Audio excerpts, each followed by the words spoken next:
ಶ್ರೀ ಗುರುಭ್ಯೋ ನಮಃ. ಹರಿ ಓಂ. ಪರಮ ಗುರುಭ್ಯೋ ನಮಃ. ಹರಿ ಓಂ.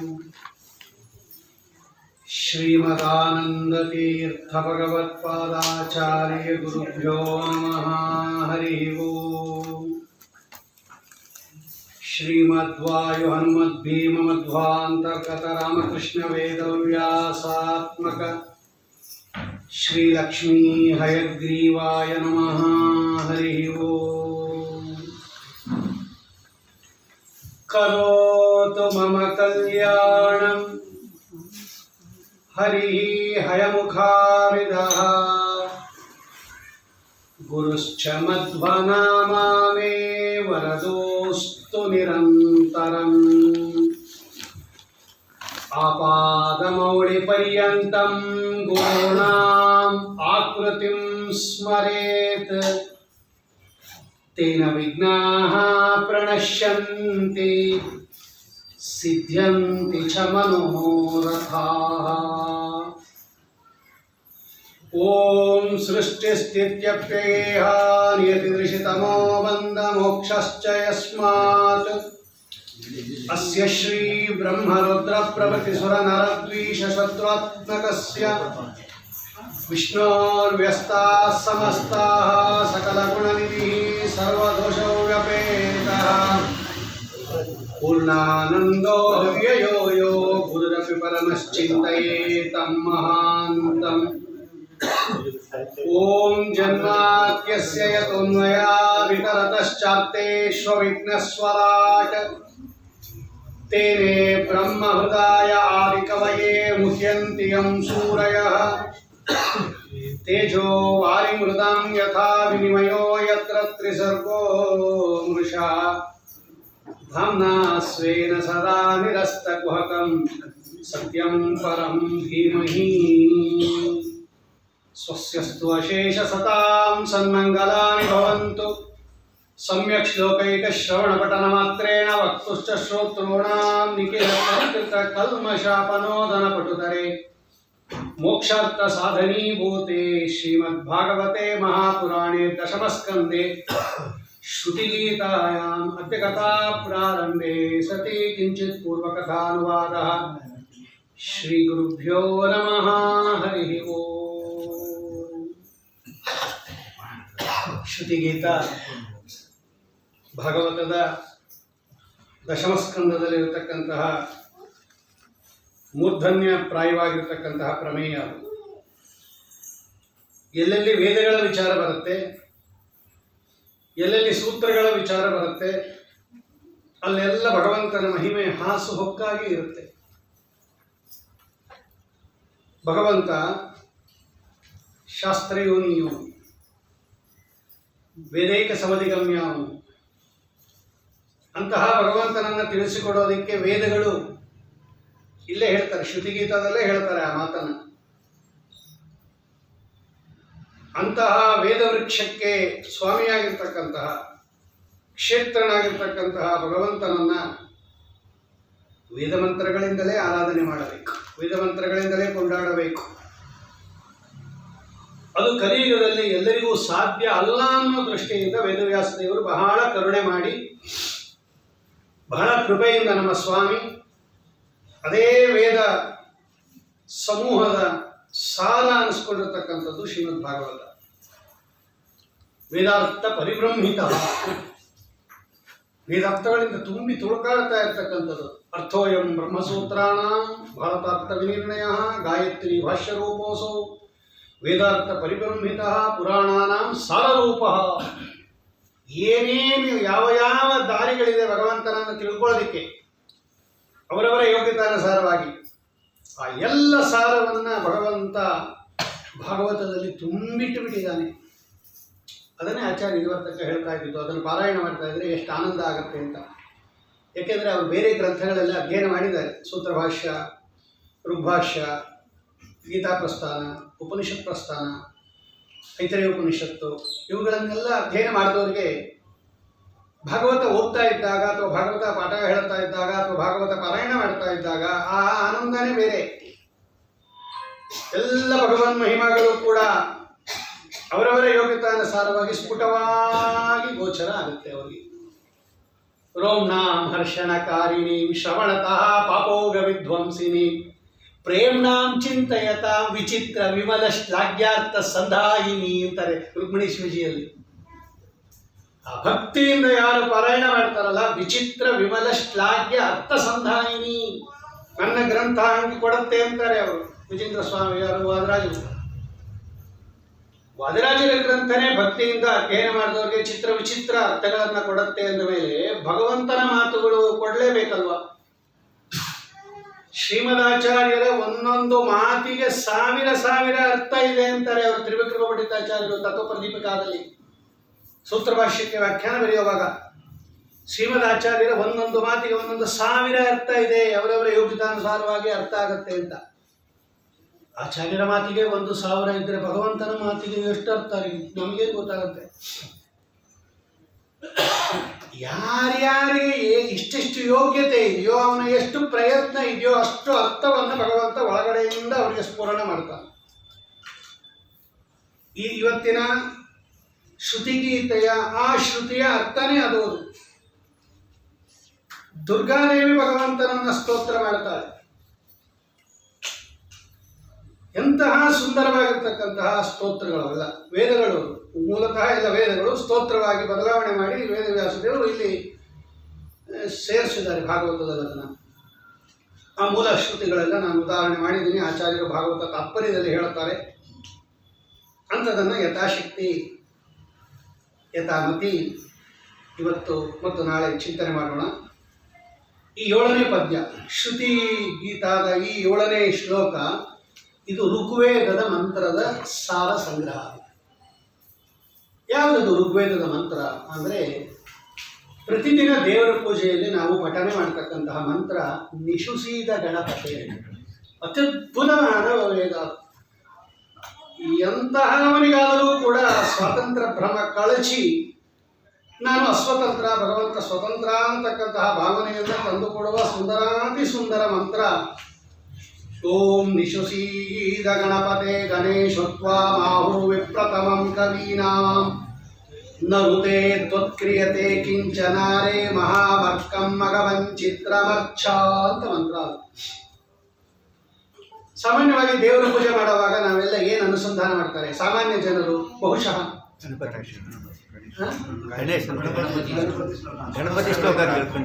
ಅದಿರಲಿ, ಶ್ಲೋಕ ಇರಲಿ, ಆಮೇಲೆ ಅನುಸಂಧಾನ ಏನು ಮಾಡ್ತಾರೆ ಅಂತ.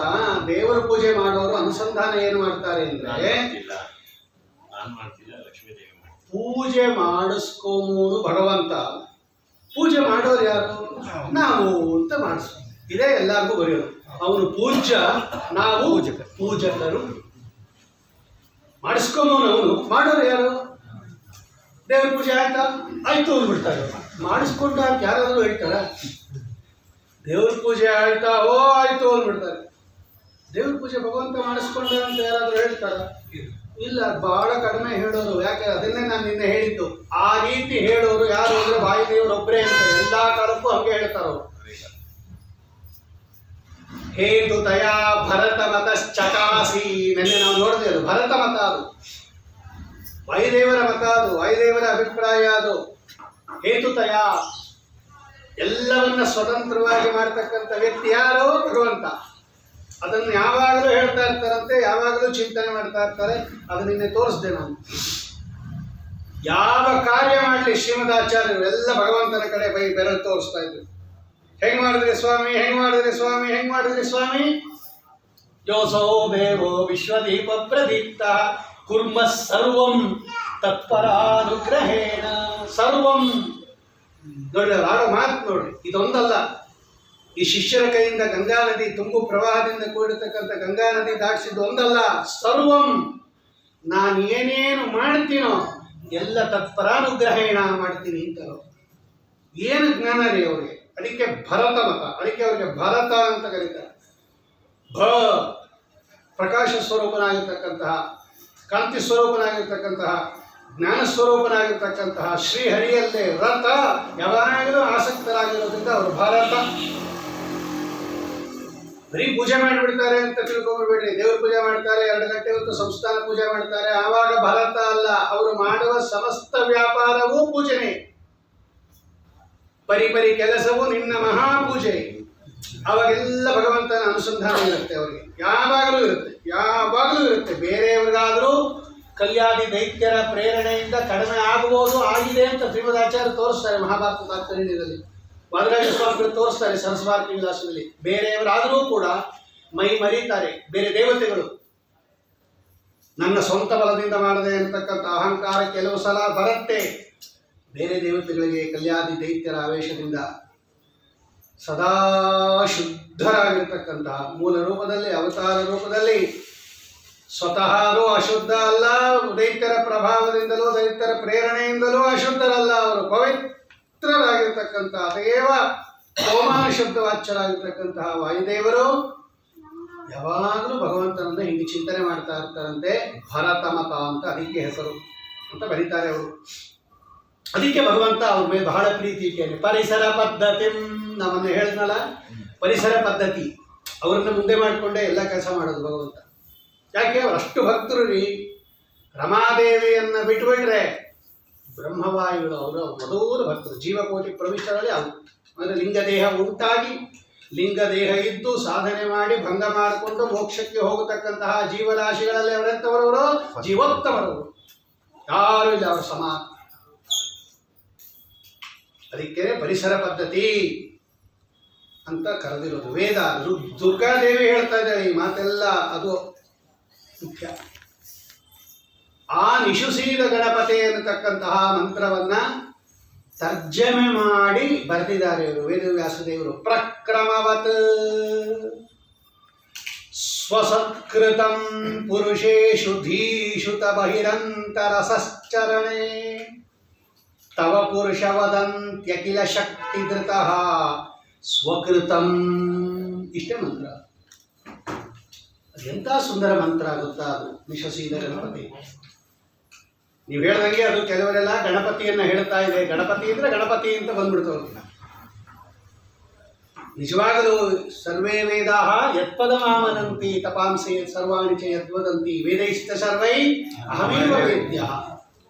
ಸಕಲ ವೇದ ಪ್ರತಿಪಾದ್ಯ ಭಗವಂತ ಆಚಾರ್ಯರು ಇದನ್ನೇ ಸಮರ್ಥನೆ ಮಾಡಿರೋದು ಸಮನ್ವಯ ಅಧ್ಯಾಯದಲ್ಲಿ. ಬರೀ ಮಂತ್ರ ಅಲ್ಲ, ಬರೀ ಶ್ಲೋಕಗಳಲ್ಲ, ಪದಗಳಲ್ಲ, ವರ್ಣಗಳಲ್ಲ, ಹ್ರಸ್ವ, ದೀರ್ಘ, ಪ್ಲುತ, ಉದಾತ್ತ, ಅನುದಾತ್ತ, ಒತ್ತಕ್ಷರಗಳು, ಅಲ್ಪಾಕ್ಷರಗಳು ಎಲ್ಲ ಭಗವಂತನನ್ನು ಹೇಳುತ್ತೆ ಅಂತಾರೆ ಶ್ರೀಮದಾಚಾರ್ಯ. ಅದು ಬ್ರಹ್ಮಾದಿ ದೇವತೆಗಳು ಗೊತ್ತು ಅದು ಹೆಂಗೆ ಹೇಳುತ್ತೆ ಅಂತ. ಅಂತಹ ಭಗವಂತ ಮಂತ್ರ ಏನ ನಿಶಸೀದ ಗಣಪತೆ ಅಂತ ಹೇಳಿದ್ರೆ, ಗಣಪತೆ ಇಂದ್ರಿಯ ಗಣಗಳಿಗೆ ಪತಿಯಾಗಿರ್ತಕ್ಕಂತಹ ಸ್ವಾಮಿ. ಗಣ ಅಂದ್ರೆ ಗುಂಪು. ಯಾವ ಗುಂಪು? ಇಂದ್ರಿಯಗಳ ಗುಂಪಿದೆಯಲ್ಲ, ಈ ಇಂದ್ರಿಯಗಳ ಗುಂಪಿಗೆ ಪತಿ ಸ್ವಾಮಿಯಾಗಿರ್ತಕ್ಕಂತಹ ಹೇ ಗಣಪತೆ, ನಿಶುಸೀದ ನನ್ನೊಳಗೆ ಬಂದು ಅನುಗ್ರಹೋನ್ಮುಖನಾಗಿ ನೀನು ಕುಳಿತುಕೋ. ನಿಶುಸೀದ ಅಂದ್ರೆ ಕೂತ್ಕೋಬಹುದು ಅಂತ ಅರ್ಥ. ನೀ ಬಂದು ಒಳಗೆ ಕೂತ್ಕೋ. ಯಾಕೆ ಕೂತ್ಕೋಬೇಕು? ಚಿತ್ರಮರ್ಚ, ನಿನ್ನ ಪೂಜೆಯನ್ನು ನೀನೇ ಮಾಡಿಸ್ಕೋ. ನೀನೇ ನಿನ್ನ ಪೂಜೆಯನ್ನು ಮಾಡಿಸ್ಕೋಬೇಕೆ ಹೊರತು ನಾನೇನು ಮಾಡ್ತೀನಿ ನನ್ನ ಪೂಜೆ. ನನ್ನ ಒಂದು ಇಂದ್ರಿಯಗಳು ನನ್ನ ಅಧೀನದಲ್ಲಿಲ್ಲ, ನಾನು ನಿನ್ನ ಅಧೀನದಲ್ಲಿಲ್ಲ, ನನ್ನ ಬುದ್ಧಿ ಇಲ್ಲ, ಮನಸ್ಸಿಲ್ಲ, ಪ್ರಾಣ ಇಲ್ಲ, ಇಂದ್ರಿಯಗಳಿಲ್ಲ, ನನ್ನ ಅಸ್ತಿತ್ವವೇ ನಿನ್ನ ಕೈಯಲ್ಲಿದೆ. ಏನು ಸ್ವತಂತ್ರ ಇದೆ ನನಗೆ? ನಿಶೋಸೀದ ಗಣಪತೆ. ಯಾಕೆ ನಿನ್ನನ್ನೇ ಕರೀತಾ ಇದ್ದೀನಿ ಅಂದರೆ ಗಣೇಶತ್ವ ಮಾಹು ಪರಮಂ ಕವೀನಾ, ನಿನ್ನನ್ನು ಸರ್ವೋತ್ತಮ ಅಂತ ವೇದ ಹೇಳುತ್ತಾ ಇದೆ, ಜ್ಞಾನಿಗಳು ಹೇಳುತ್ತಾ ಇದ್ದಾರೆ. ಅದಕ್ಕೇನೆ ನರುತೆ ತ್ವತ್ಕ್ರಿಯತೆ ಕಿಂಚನಾರೇ, ನಿನ್ನ ಬಿಟ್ಟು ಒಂದು ಹುಲ್ಲು ಕಡ್ಡಿ ಅಲ್ಲಾಡಲ್ಲ ಆ ಕಡೆ ಈ ಕಡೆ. ತೆರವಿನ ಉಪನಿಷತ್ತಿನ ಮಂತ್ರ ಅದು.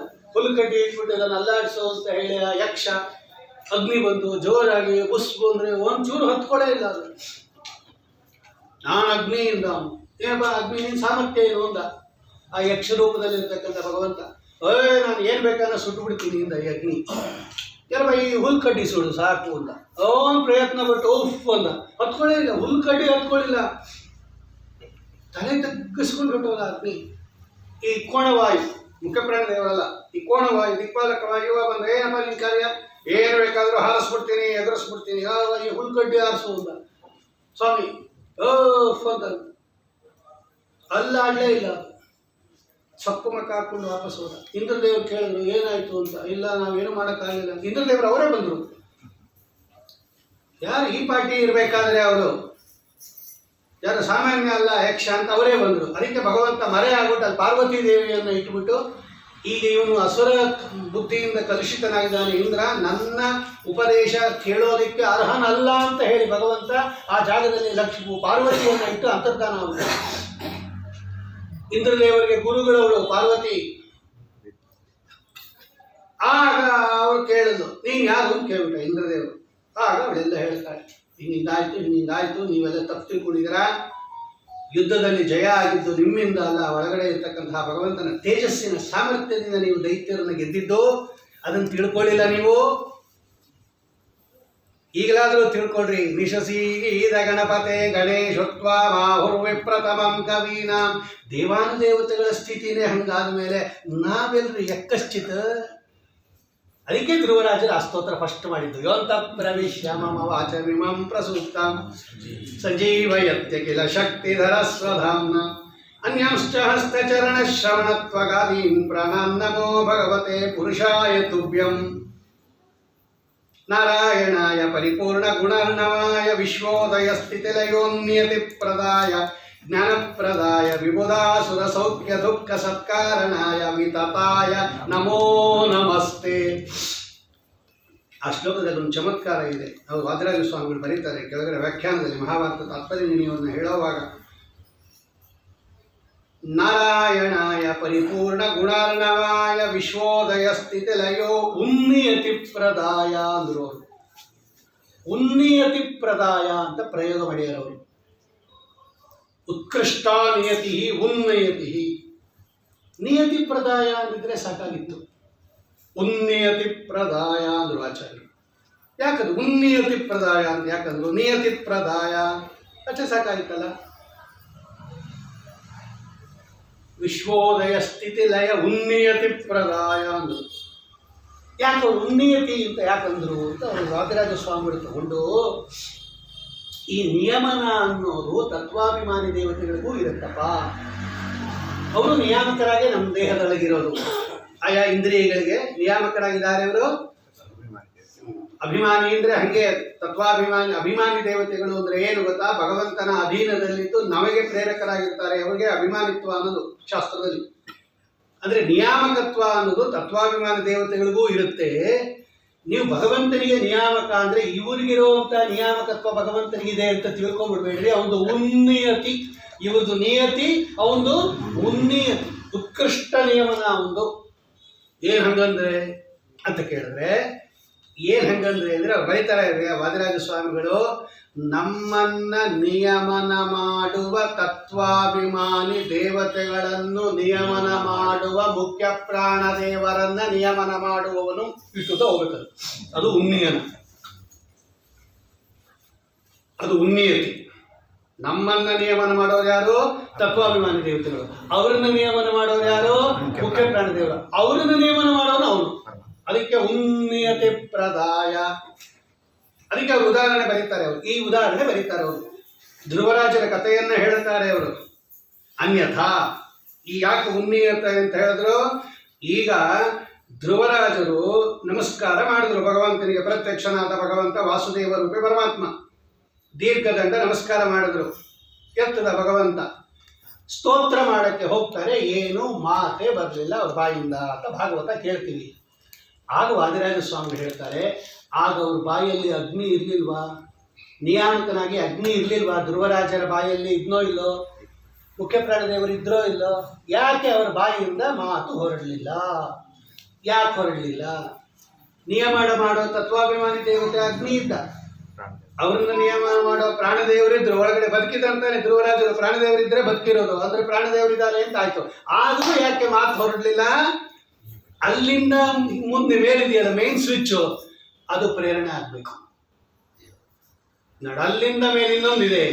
ಅಲ್ಲಿಂದ ಮೇಲಿನ ಮುಖ್ಯ ಪ್ರಾಣದೇವರ ಮೇಲೂ ಇನ್ನೊಂದಿದೆ.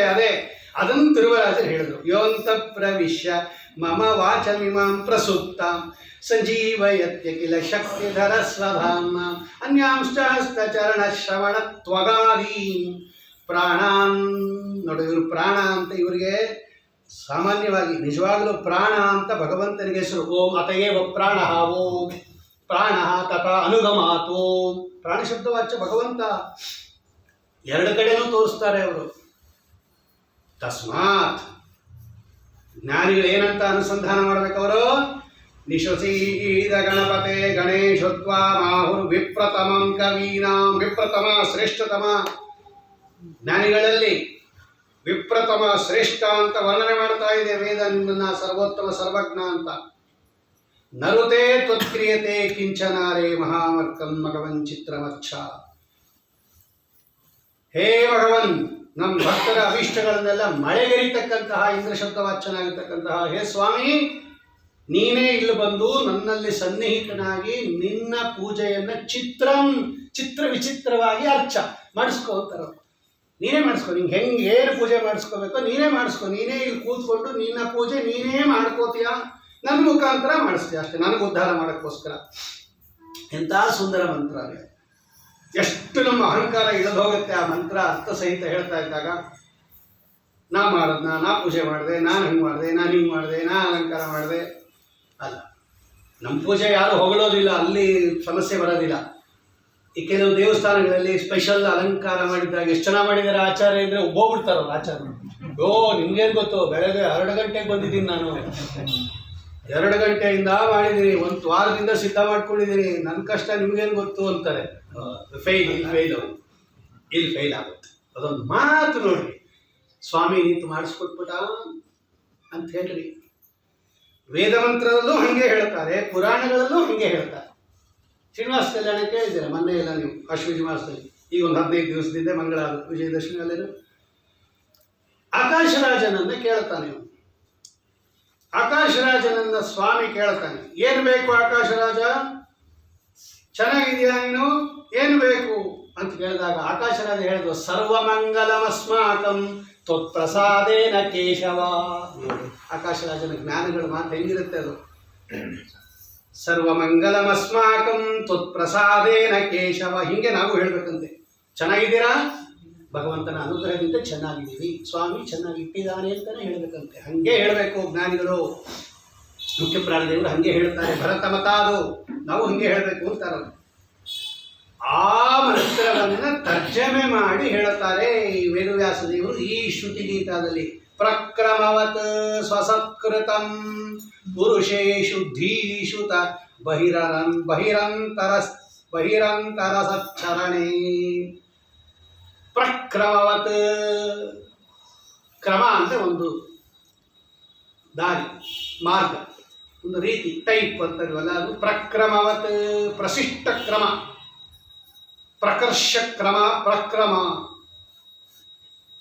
ಕ್ರಮವಾಗಿರುತ್ತೆ ಅಂದರೆ ಒಂದು ತಾರತಮ್ಯ ಕ್ರಮ ಅಂತ ಅರ್ಥ. ಪ್ರಕ್ರಮ ಅಂದರೆ ತಾರತಮ್ಯಕ್ಕೆ ಅನುಗುಣವಾಗಿ ನೀನು ಆಯಾ ಜೀವರಾಶಿಗಳಲ್ಲಿ ಇದ್ದು, ಆಯಾ ಜೀವರಾಶಿಗಳಲ್ಲಿ ನೀನು ಇದ್ದು ಅವರವರ ತಾರತಮ್ಯಕ್ಕೆ ಅನುಗುಣವಾಗಿ ಅವರ ಬುದ್ಧಿಯನ್ನ, ಅವರ ಶರೀರವನ್ನ, ಅವರ ಇಂದ್ರಿಯಗಳನ್ನ ನೀನು ಪ್ರೇರಣೆ ಮಾಡಿ ಅವರಿಂದ ನೀನು ಪೂಜೆಯನ್ನ ಮಾಡಿಸ್ಕೋದ್ಯ ಅಂತ ಮಂತ್ರ ಇದೆ. ಅದನ್ನೇ ಅದು ಹೇಳ್ತಾ ಇರೋದು. ಸ್ವಸತ್ಕೃತ, ಸತ್ಕೃತ ಅಂದ್ರೆ ಪೂಜೆ. ಸ್ವಸತ್ಕೃತಂ, ನೀನೇ ನಿನ್ನ ಪೂಜೆಯನ್ನ ಮಾಡಿಸ್ಕೋದ್ಯ. ನೀನೇ ಸತ್ಕೃತ. ಸತ್ಕೃತ ಅಂದ್ರೆ ಪೂಜೆ, ಪುಣ್ಯದ ಕೆಲಸ, ಸುಕೃತ. ಅವ್ರು ಬರೀತಾರೆ, ಪ್ರಕ್ರಮವತ್ ಸ್ವಸತ್ಕೃತಂ ಪುರುಷೇಶು ಧೀಷು. ಅದಕ್ಕೆ ಕೆಲವರು ಮಂತ್ರಗಳೆಲ್ಲ ಬೇಕಾದಷ್ಟು ಹೇಳ್ತಾರೆ, ಸೂಕ್ತಗಳೆಲ್ಲ ಹೇಳ್ತಾರೆ, ಸೂತ್ರಗಳೆಲ್ಲ ಹೇಳ್ತಾರೆ. ಕೆಲವರು ಏನೂ ಬರೋದಿಲ್ಲ, ದಿನಾಲೂ ಹೇಳ್ತಾ ಇರ್ತಾರೆ, ತಪ್ಪು ಹೇಳ್ತಾ ಇರ್ತಾರೆ. ಅದೇ ದೇವ್ರ ಪೂಜೆ ದಿನಾಲೂ ಹೇಳ್ತೀರಲ್ರಿ, ಪುರುಷ ಸೂಕ್ತ ಹೇಳ್ತೀರಾ, ಬಳಿಕ ಸೂಕ್ತ ಹೇಳ್ತೀರಾ, ಆದರೂ ತಪ್ಪು ಹೇಳ್ತೀರಾ. ನಾವಲ್ಲ ಹೇಳೋದು, ಧೀಷು. ಆ ಸಂದರ್ಭದಲ್ಲಿ ಆ ಮಂತ್ರಗಳು, ಅದರ ಅರ್ಥ, ಅದರ ಅನುಸಂಧಾನ, ಅದರ ರೂಪಚಿಂತನೆ ಎಲ್ಲ ಸ್ವಾಮಿ ಬರಬೇಕು. ಅರ್ಥಾತ್ ಎಲ್ಲ ಜೀವರಾಶಿಗಳಲ್ಲಿ ಧೀ ಅಂತ ಉಪಲಕ್ಷಣ, ಅದು ಬುದ್ಧಿ, ಸಕಲ ಇಂದ್ರಿಯಗಳಲ್ಲೂ ಕೂಡ ಸ್ವಾಮಿ ನಿಂತ್ಕೊಂಡು ಏನ್ ಮಾಡ್ತಾನವನು? ಸ್ವಸತ್ಕೃತಂ, ನಿನ್ನ ಪೂಜೆಯನ್ನು ನೀನೇ ಮಾಡಿಸ್ಕೋತೀಯಾ. ಆಮೇಲೆ ಬಹಿರಂತರ ಸಚ್ಚರಣೆ, ಬಹಿರಂತಹ ಸಚ್ಚರಣೆ, ಎರಡು ರೂಪದಿಂದನೂ ಇರ್ತೀಯ ನೀವು. ಒಳಗಡೆಯಿಂದನೂ ಇರ್ತೀಯ, ಹೊರಗಡೆಯಿಂದನೂ ಇರ್ತೀಯ. ಬಹಿ ಹೊರಗಡೆ, ಅವತಾರ ರೂಪಗಳಲ್ಲಿ ವ್ಯಾಸ, ಬುದ್ಧ, ಕಪಿಲ ಇತ್ಯಾದಿ ರೂಪಗಳಿಂದ ಒಳಗಡೆಯಿಂದನೂ ಹೊರಗಡೆಯಿಂದನೂ ಉಪದೇಶ ಮಾಡ್ತೀಯ. ಅಂತರ, ಒಳಗಡೆಯಿಂದೂ ಕೂಡ ನೀನು ಪ್ರೇರಣೆ ಮಾಡ್ತೀಯ.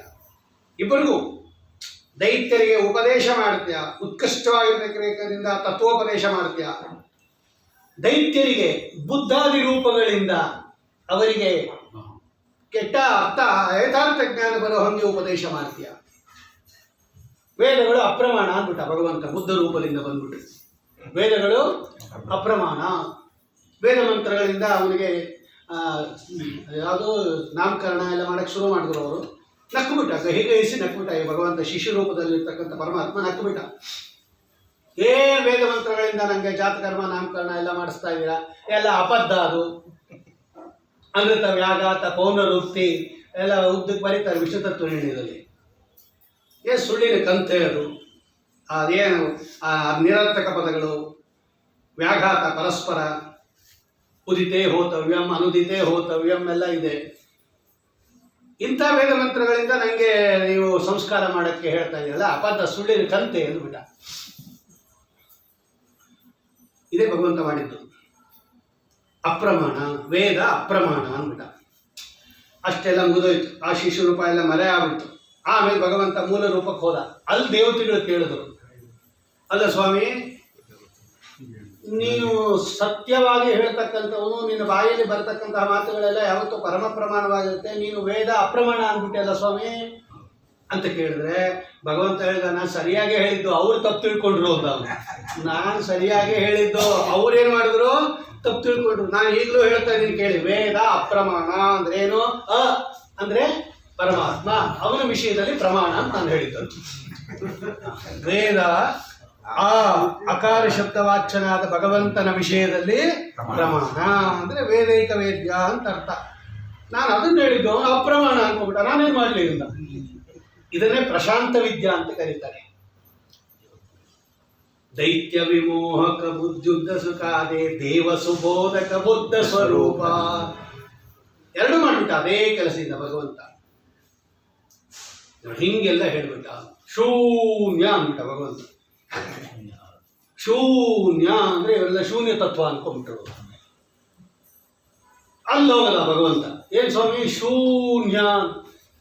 ಶೂನ್ಯ ಅಂದ್ರೆ ಏನು? ಏನು ಧರ್ಮ ಇಲ್ಲದೆ ಇರ್ತಕ್ಕಂಥವನು ನಿರ್ಧರ್ಮಿಕ ಅಂತ ಅರ್ಥ. ಶೂನ್ಯ ಮತ ಅದೇ ತಾನೆ. ಏನೂ ಧರ್ಮಗಳಿಲ್ಲದೆ ಇರ್ತಕ್ಕಂಥ ತತ್ವ ಶೂನ್ಯ ತತ್ವ. ತತ್ವೋದ್ಯೋಗದಲ್ಲಿ ಬರೀತಾರೆ ಆಚಾರ್ಯರು. ಏನ್ ಭಗವಂತ ಶೂನ್ಯ ಅನ್ಬಿಟ್ಟಿಯಲ್ಲ ಅಂತ ಕೇಳಿದ್ರೆ ಭಗವಂತ ಹೇಳಿದ, ಶೂನ್ಯ ಅಂದ್ರೆ ಏನೂ ಇಲ್ಲ ಅಂತಲ್ಲ.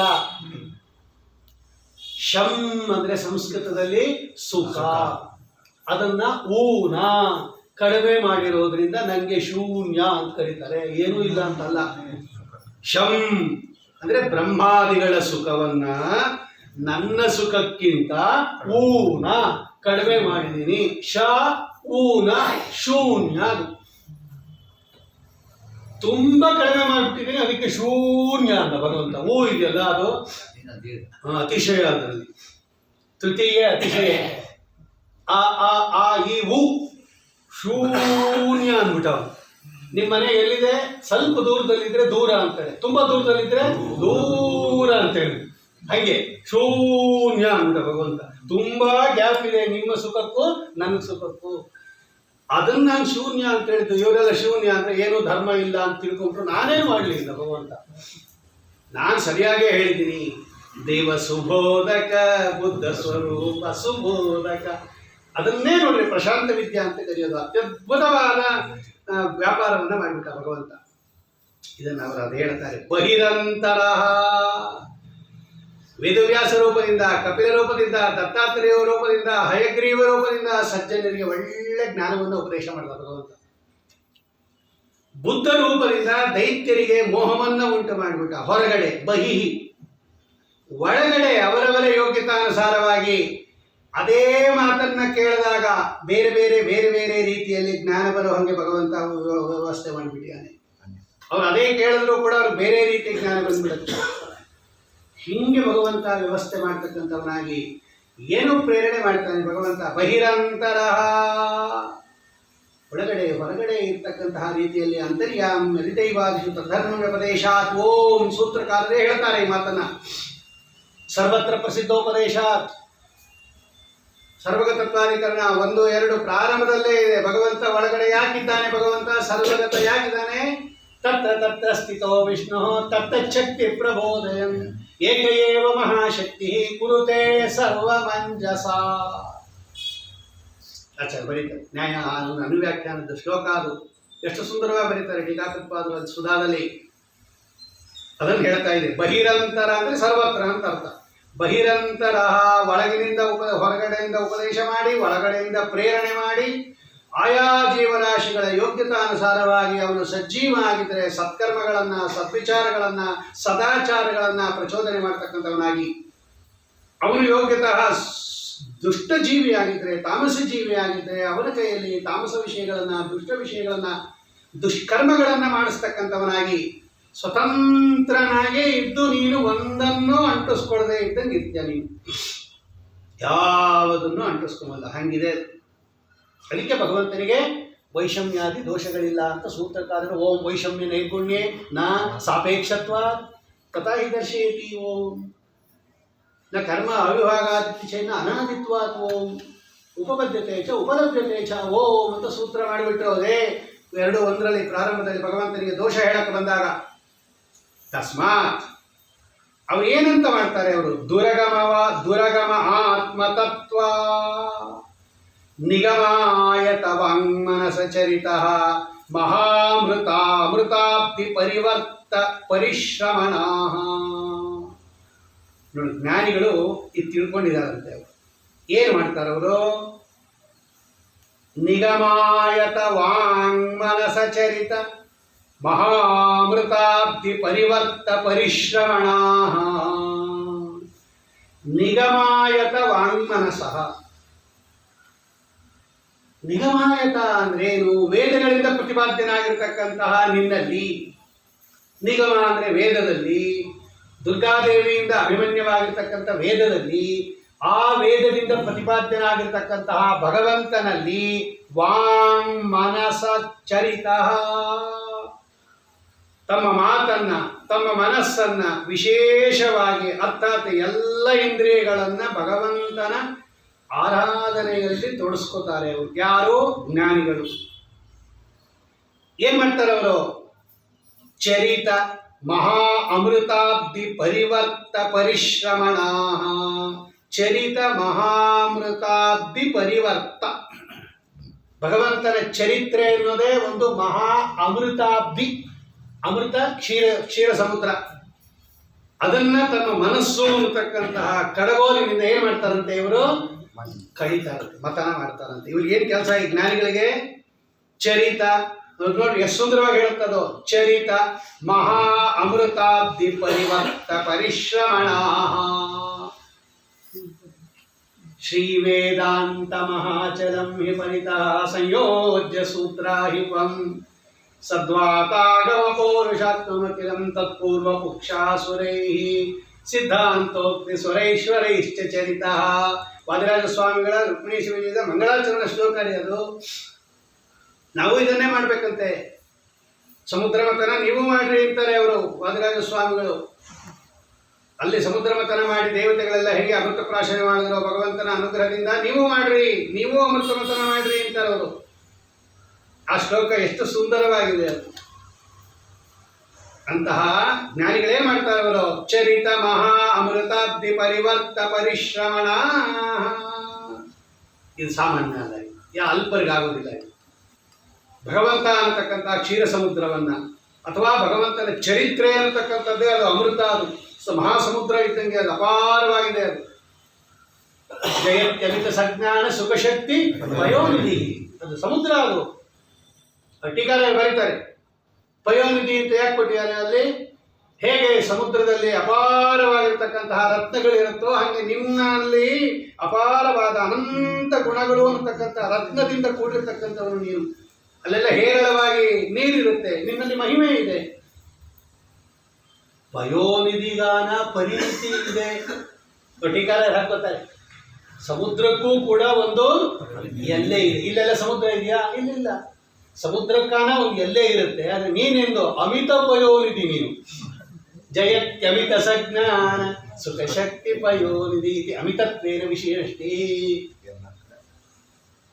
ಏನ್ ಸುಂದರವಾಗಿ ಬರೀತಾರೆ. ಪಯೋನಿಧಿರಪಿ ಪರಿಮಿತಂ ಭವತಿ ತಸ್ಮಾತ್ ಅಮಿತತ್ವೇನ ವಿಶಿನಷ್ಟಿ ತಮ್ ಅಂತಾರೆ ಟೀಕಾರಾಯರು. ಅದಕ್ಕೆ ಅದು ಅಮಿತ ಪಯೋನಿಧಿ ಅವನು.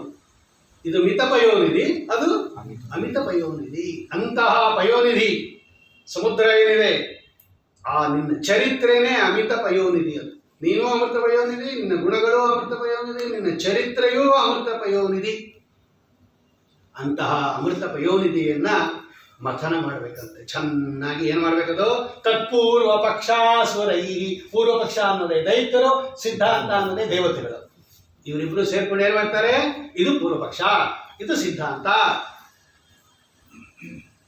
ಅಥಾತೋ ಬ್ರಹ್ಮ ಜಿಜ್ಞಾಸ. ಜಿಜ್ಞಾಸ ನ ಕರ್ತವ್ಯ ಅಂತ ಪೂರ್ವ ಪಕ್ಷ, ಕರ್ತವ್ಯ ಅಂತ ಸಿದ್ಧಾಂತ. ಯಾಕೆ ಮಾಡಬಾರ್ದು? ಜೀವಾತಿರಿಕ್ತ ಬ್ರಹ್ಮ ಏವ ನಾಸ್ತಿ, ಜೀವ ಏವ ಬ್ರಹ್ಮ. ತಸ್ಮಾತ್ ಬ್ರಹ್ಮ ಜೀವ ಜಿಜ್ಞಾಸೇನ ಮೋಕ್ಷ ನ ಭವತಿ ಇತಿ ವಿಷಯ ಪ್ರಯೋಜನ ಅಭಾವಾತ್ ಜಿಜ್ಞಾಸ ನ ಕರ್ತವ್ಯ. ತಸ್ಮಾತ್ ಇದಂ ಶಾಸ್ತ್ರ ಅನಾರಂಭಣೀಯಂ ಇತಿ ಪ್ರಾಪ್ತೆ ಸೂತ್ರಕಾರಃ ಸೂತ್ರಯತಿ ಓಂ ಅಥಾತೋ ಬ್ರಹ್ಮ ಜಿಜ್ಞಾಸ ಓಂ ಅಂತ ಬರೀತಾರೆ. ಇದೇ ಮಥನ. ಇದನ್ನೇ ಜ್ಞಾನಿಗಳು ಮಾಡ್ತಾ ಇರೋದು. ಅದನ್ನು ಹೇಳ್ತಾ ಇದೆ ಆ ಮಂತ್ರ. ಹಿಂಗೆ ಮಾಡಿದ್ರೆ ಏನಾಗುತ್ತೆ? ಅದು ಸಾಮಾನ್ಯ ಅಲ್ಲ, ಪರಿಶ್ರಮಣ. ಕಷ್ಟ ಅಂದ್ಬಿಟ್ಟ ಭಗವಂತ. ಇದೆಲ್ಲರಿಗೂ ಆಗಲ್ಲ, ಇದೆಲ್ಲರಿಗೂ ಆಗಲ್ಲ. ಇದು ಯಾರಿಗಾಗತ್ತೆ? ಟೀಕಾಕೃತ್ಪಾದರು, ವ್ಯಾಸರಾಜರು, ಶ್ರೀಪಾದರಾಜರು, ವಾದಿರಾಜ ಸ್ವಾಮಿಗಳು, ಮಂತ್ರಾಲಯ ಪ್ರಭುಗಳು ಇವ್ರು ಮಾಡ್ತಾರೆ ನೋಡಿ. ಇವ್ರು ಮಾಡ್ತಾರೆ. ಇವರು ನಾವೆಲ್ಲ ಅವ್ರು ಮಾಡಿರೋದು ನೋಡಿ ಓದ್ಕೊಂಡ್ರೆ ಸಾಕಾಗಿದೆ. ಮಾಡೋದೇನು ಬಂತು? ಪರಿಶ್ರಮಣ. ಏನ ಚಂದ್ರಿಕಾ ಅದೆಲ್ಲ ಎಂಥ ಅತ್ಯದ್ಭುತವಾಗಿರ್ತಕ್ಕಂತಹ ಗ್ರಂಥಗಳು. ಏನು ಖಂಡನೆ ಮಾಡ್ತಾರೆ, ಎಷ್ಟು ಧೈರ್ಯದಿಂದ ಖಂಡನೆ ಮಾಡ್ತಾರೆ. ಜೊತೆ ಅದ್ರ ಮೇಲೆ ಈಗ ಖಂಡನೆಗಳು ಬಂದಿದೆ, ಅದು ಬೇರೆ ವಿಷಯ. ಅವ್ರಿಗೆ ಧೈರ್ಯ ನೋಡ್ರಿ. ಅವ್ರಿಗೆ ದೂರದಲ್ಲಿ ನಿಂತ್ಕೊಂಡು ಆಟ ಆಡಿಸೋದು ಬೇರೆ, ಹುಲಿ ಬೋನು ಒಳಗೆ ನುಗ್ಬಿಟ್ಟು ಹುಲಿ ಆಟ ಆಡಿಸೋದು ಬೇರೆ. ಅವ್ರು ಮತದೊಳಗೆ ನುಗ್ಬಿಟ್ಟಿದ್ದಾರೆ ಚಂದ್ರಿಕಾಚಾರ್ಯರು. ಚಂದ್ರಿಕಾದಲ್ಲಿ ಇಲ್ಲೆಲ್ಲೋ ನಿಂತ್ಕೊಂಡು ಆಟ ಆಡಿಸೋದಲ್ಲ, ಹುಲಿ ಚಾವಟಿ ಹಿಡ್ಕೊಂಡು ಅದ್ರೊಳಗೆ ನುಗ್ಬಿಡ್ಬೇಕು. ಅದು ಹಸಿದ ಹೆಬ್ಬುಲಿ ಅವೆಲ್ಲ. ಇದೆಲ್ಲ ಟ್ರೈನಿಂಗ್ ಮಾಡಿ ಸರ್ಕಸ್ ತಂದಿರೋದಲ್ಲ, ಹಲ್ಕಿತ್ತಿರೋದಲ್ಲ. ಒರಿಜಿನಲ್ ಕಾಡಲ್ಲಿರೋ ಸಿಂಹದ ಹತ್ರ ಒಳಗಡೆ ಹೋಗಿ ತಟ್ಟಿ ಎಬ್ಸಿ ಅದ್ರ ಜೊತೆ ಯುದ್ಧ ಆಡಿ ಗೆದ್ದು ಬಂದವರಿರಲ್ಲ, ಅದು ಮಾಯಾವಾದಿಗಳನ್ನು ಗೆಲ್ಲಿದವಗೆ, ಸ್ವೀಯ ಮತವ ಸ್ಥಾಪಿಸಿದವಗೆ, ನ್ಯಾಯಾಮೃತ ಧಾರೆಯ ಅಭಿಷೇಕದಿ ಆಯದು ಪತಿಯನ್ನು ಕುಣಿಸಿದಗೆ. ಜಯ ಜಯ ವೈಷ್ಣವ ಪಯನಿಧಿ ಚಂದ್ರಗೆ, ಜಯ ಜಯ ವ್ಯಾಸಯತೀಂದ್ರರಿಗೆ, ಜಯ ಜಯ ವರ ಕರ್ನಾಟಕ ಪತಿಗೆ, ಜಯ ಸಿಂಹಾಸನವೇರಿದಗೆ. ಬರೀ ಸಿಂಹಾಸನ ಅಲ್ಲ ಅದು. ಏನೋ ದರ್ಬಾರ್ ಮಾಡಿಬಿಡ್ತಾರೆ, ಸುಮ್ಮನೆ ಕೂತ್ಕೊಂಡ್ಬಿಡ್ತಾರೆ ಅಂದ್ರೆ ನಾನು ದುಡ್ಡಿದ್ರೆ ಒಂದು ಸಿಂಹಾಸನ ಮಾಡ್ಕೊಂಡು ಕೂತ್ಕೊಂಡ್ಬಿಡ್ತೀನಿ, ಅದೇನು ದೊಡ್ಡ ವಿಷಯ. ಜಯಸಿಂಹಾಸನ ವೇರಿದಗೆ ಅಲ್ಲಿ ಕೂತ್ಕೊಂಡೆಲ್ಲ ಪರವಾದಿಗಳನ್ನ ನಿಗ್ರಹ ಮಾಡಿದ್ದಾರೆ ಅವರು. ಅಂತ ಸಿಂಹಾಸನ ಅದು. ಏನು ಅತ್ಯದ್ಭುತವಾಗಿರ್ತಕ್ಕಂಥ ಚರಿತ್ರೆ ಜಾಸ್ತಿ ಇತ್ತದು. ಅಂತಹ ಜ್ಞಾನಿಗಳು ಏನ್ ಮಾಡ್ತಾರೆ ಅವರು? ಸದಾ ಭಗವಂತನನ್ನ ಏನ್ ಮಾಡ್ತಾರೆ ಅವರು? ಚರಿತ ಮಹಾ ಅಮೃತಾಬ್ಧಿ ಪರಿವರ್ತ ಪರಿಶ್ರಮಣ. ಸದಾ ಅವನ ಮತವನ್ನ, ಅವನ ಚಿಂತನೆಯನ್ನ, ಅವನ ಮಹಾ ಅಮೃತಾಬ್ಧಿಯನ್ನ ಮಥನ ಮಾಡ್ತಾ ಮಾಡ್ತಾ ಮಾಡ್ತಾ ಮಾಡ್ತಾ ಪರಿಶ್ರಮ, ಅಲ್ಲೇ ತಾವು ಉತ್ಕೃಷ್ಟವಾಗಿರ್ತಕ್ಕಂತಹ ಮಹಾಶ್ರಮದಿಂದ ಮಾಡಿ ಏನ್ ಮಾಡ್ಕೋತಾರೆ ಅವರು? ಪರೋಕ್ಷ ಜ್ಞಾನಕ್ಕೆ ಫಲ ಏನು? ಅಪರೋಕ್ಷ ಜ್ಞಾನ ಫಲ. ಅಪರೋಕ್ಷ ಜ್ಞಾನಕ್ಕೆ ಭಗವಂತನ ಪರಮಪ್ರಸಾದ, ಪರಮಪ್ರಸಾದದಿಂದ ಮೋಕ್ಷ. ಹೀಗೆ ತಾನೇ ಇರೋದು. ಶ್ರವಣ ಮನನ ನಿಧಿಧ್ಯಾಸನ, ಭಗವಂತನ ಪ್ರಸಾದ, ಅಪರೋಕ್ಷ ಜ್ಞಾನ, ಆಮೇಲೆ ದೃಢಭಕ್ತಿ, ಆಮೇಲೆ ಮಹಾಪ್ರಸಾದ, ಆಮೇಲೆ ಮೋಕ್ಷ. ಟೀಕಾಕೃತರು ನ್ಯಾಯಸೂತ್ರದಲ್ಲಿ ಬರೀತಾರೆ, ಜಿಜ್ಞಾಸೋಕ್ತ ಜ್ಞಾನಜ ತತ್ಪ್ರಸಾದಾದೇವ ಮುಚ್ಚತೆ. ಇದಕ್ಕೆ ಅರ್ಥ ಬರೆಯುವಾಗ ಅವ್ರು ಬರೀತಾರೆ, ತಸ್ಮಾತ್ ಆ ನಿಶಸೀದ ಅನ್ನೋ ಮಂತ್ರ ಇದೆಯಲ್ಲ, ಅದು ಎಲ್ಲರಿಗೂ ತಾರಕ ಮಂತ್ರ. ಪ್ರತಿಯೊಬ್ಬರ ಅಹಂಕಾರವನ್ನ ಅಡಗಿಸ್ತಕ್ಕಂತಹ ಮಂತ್ರ ಅದು. ಯಾರು ಸ್ವತಂತ್ರವಾಗಿ ಮಾಡೋದಿಲ್ಲ. ತತ್ವಾಭಿಮಾನಿ ದೇವತೆಗಳು ಕೂಡ ಸ್ವತಂತ್ರವಾಗಿ ಕೆಲಸ ಮಾಡಲ್ಲ. ಅಂದಮೇಲೆ ಕಿಮತ ನಮ್ದೇನು? ಮುಖ್ಯ ಪ್ರಾಣ ದೇವರೇ ಸ್ವತಂತ್ರವಾಗಿ ಕೆಲಸ ಮಾಡಲ್ಲ. ರಮಾದೇವಿಗೆ ಸ್ವಾತಂತ್ರ್ಯ ಇಲ್ಲ ನಮ್ಮಲ್ಲಿ. ಸ್ವತಂತ್ರೋ ಭಗವಾನ್ ವಿಷ್ಣು ಭಾವಾಭಾವೋ ಉದ್ಭಿದೇತರದು. ರಮಾದೇವಿಯನ್ನು ಕೂಡ ಅಸ್ವತಂತ್ರ ಗುಂಪಿಗೆ ಹಾಕ್ಬಿಟ್ಟಿದ್ದೀವಿ ನಾವು. ಅವನೊಬ್ಬನೇ. ಅಂತಹ ಭಗವಂತನ ಸ್ವತಂತ್ರತ್ವವನ್ನು ತಿಳ್ಕೋತಾರೆ ಜ್ಞಾನಿಗಳು. ದುರಗಮ ಆತ್ಮತತ್ವ ಅಂತಾರೆ, ಅದೊಂದು ಶಬ್ದ ಇದೆ. ಈ ಶ್ರುತಿಗೀತ ಬಹಳ ಕಷ್ಟ ಇದು ಶಬ್ದನೂ ಅರ್ಥ ಹೇಳಬೇಕು, ಇಲ್ಲದ್ರೆ ಅದೆಲ್ಲ ಬಿಟ್ಟುಬಿಟ್ಟಿರ್ತೀವಿ ನಾವು. ದುರಗಮ ಆತ್ಮತತ್ವ. ಅವನು ದುರಗಮ ಅಂದ್ರೇನು? ಸುಲಭವಾಗಿ ಅವನನ್ನ ತಿಳಿಯಕ್ಕಾಗಲ್ಲ. ದುರ್ಗಮ ಅಂದ್ರೇನು? ಕಷ್ಟಪಟ್ಟು ಹೋಗಬೇಕು. ಅವಗಮ ಅಂದ್ರೆ ತಿಳಿಯೋದು. ದುರವಗಮ ಸಾಮಾನ್ಯ ಜನರಿಗೆ ಗೊತ್ತಾಗೋದಿಲ್ಲ. ಆರು ಬಲ್ಲರೋ ನಿನ್ನ, ಅದಕ್ಕೆ ದಾಸರಾಯರು ಹೇಳೋದು ದುರಗಮ ಆತ್ಮತತ್ವ. ಅವನ ಜ್ಞಾನ ಆಗೋದು ಹಂಗೆ, ಅವನ ದರ್ಶನ ಆಗೋದು ಹಂಗೆ. ಓಂ ತದವ್ಯಕ್ತ ಮಾಹಾಹಿ, ನಮ್ಮನ್ನೇ ಹೇಳಿದ್ದೆ. ಆಚಾರ್ಯ ಏನ್ ಬರೀತಾರೆ? ಅವನ ಅನುಗ್ರಹ ಇಲ್ಲದೇನೆ ಕೇವಲ ನಿನ್ನ ಪ್ರಯತ್ನದಿಂದ ಶತಕೋಟಿ ಜನ್ಮ ಆದ್ರೂ ನೀವು ಭಗವಂತ ನೋಡಕ್ಕಾಗಲ್ಲ. ಯಾಕೆ? ಅವನ ಅವ್ಯಕ್ತ.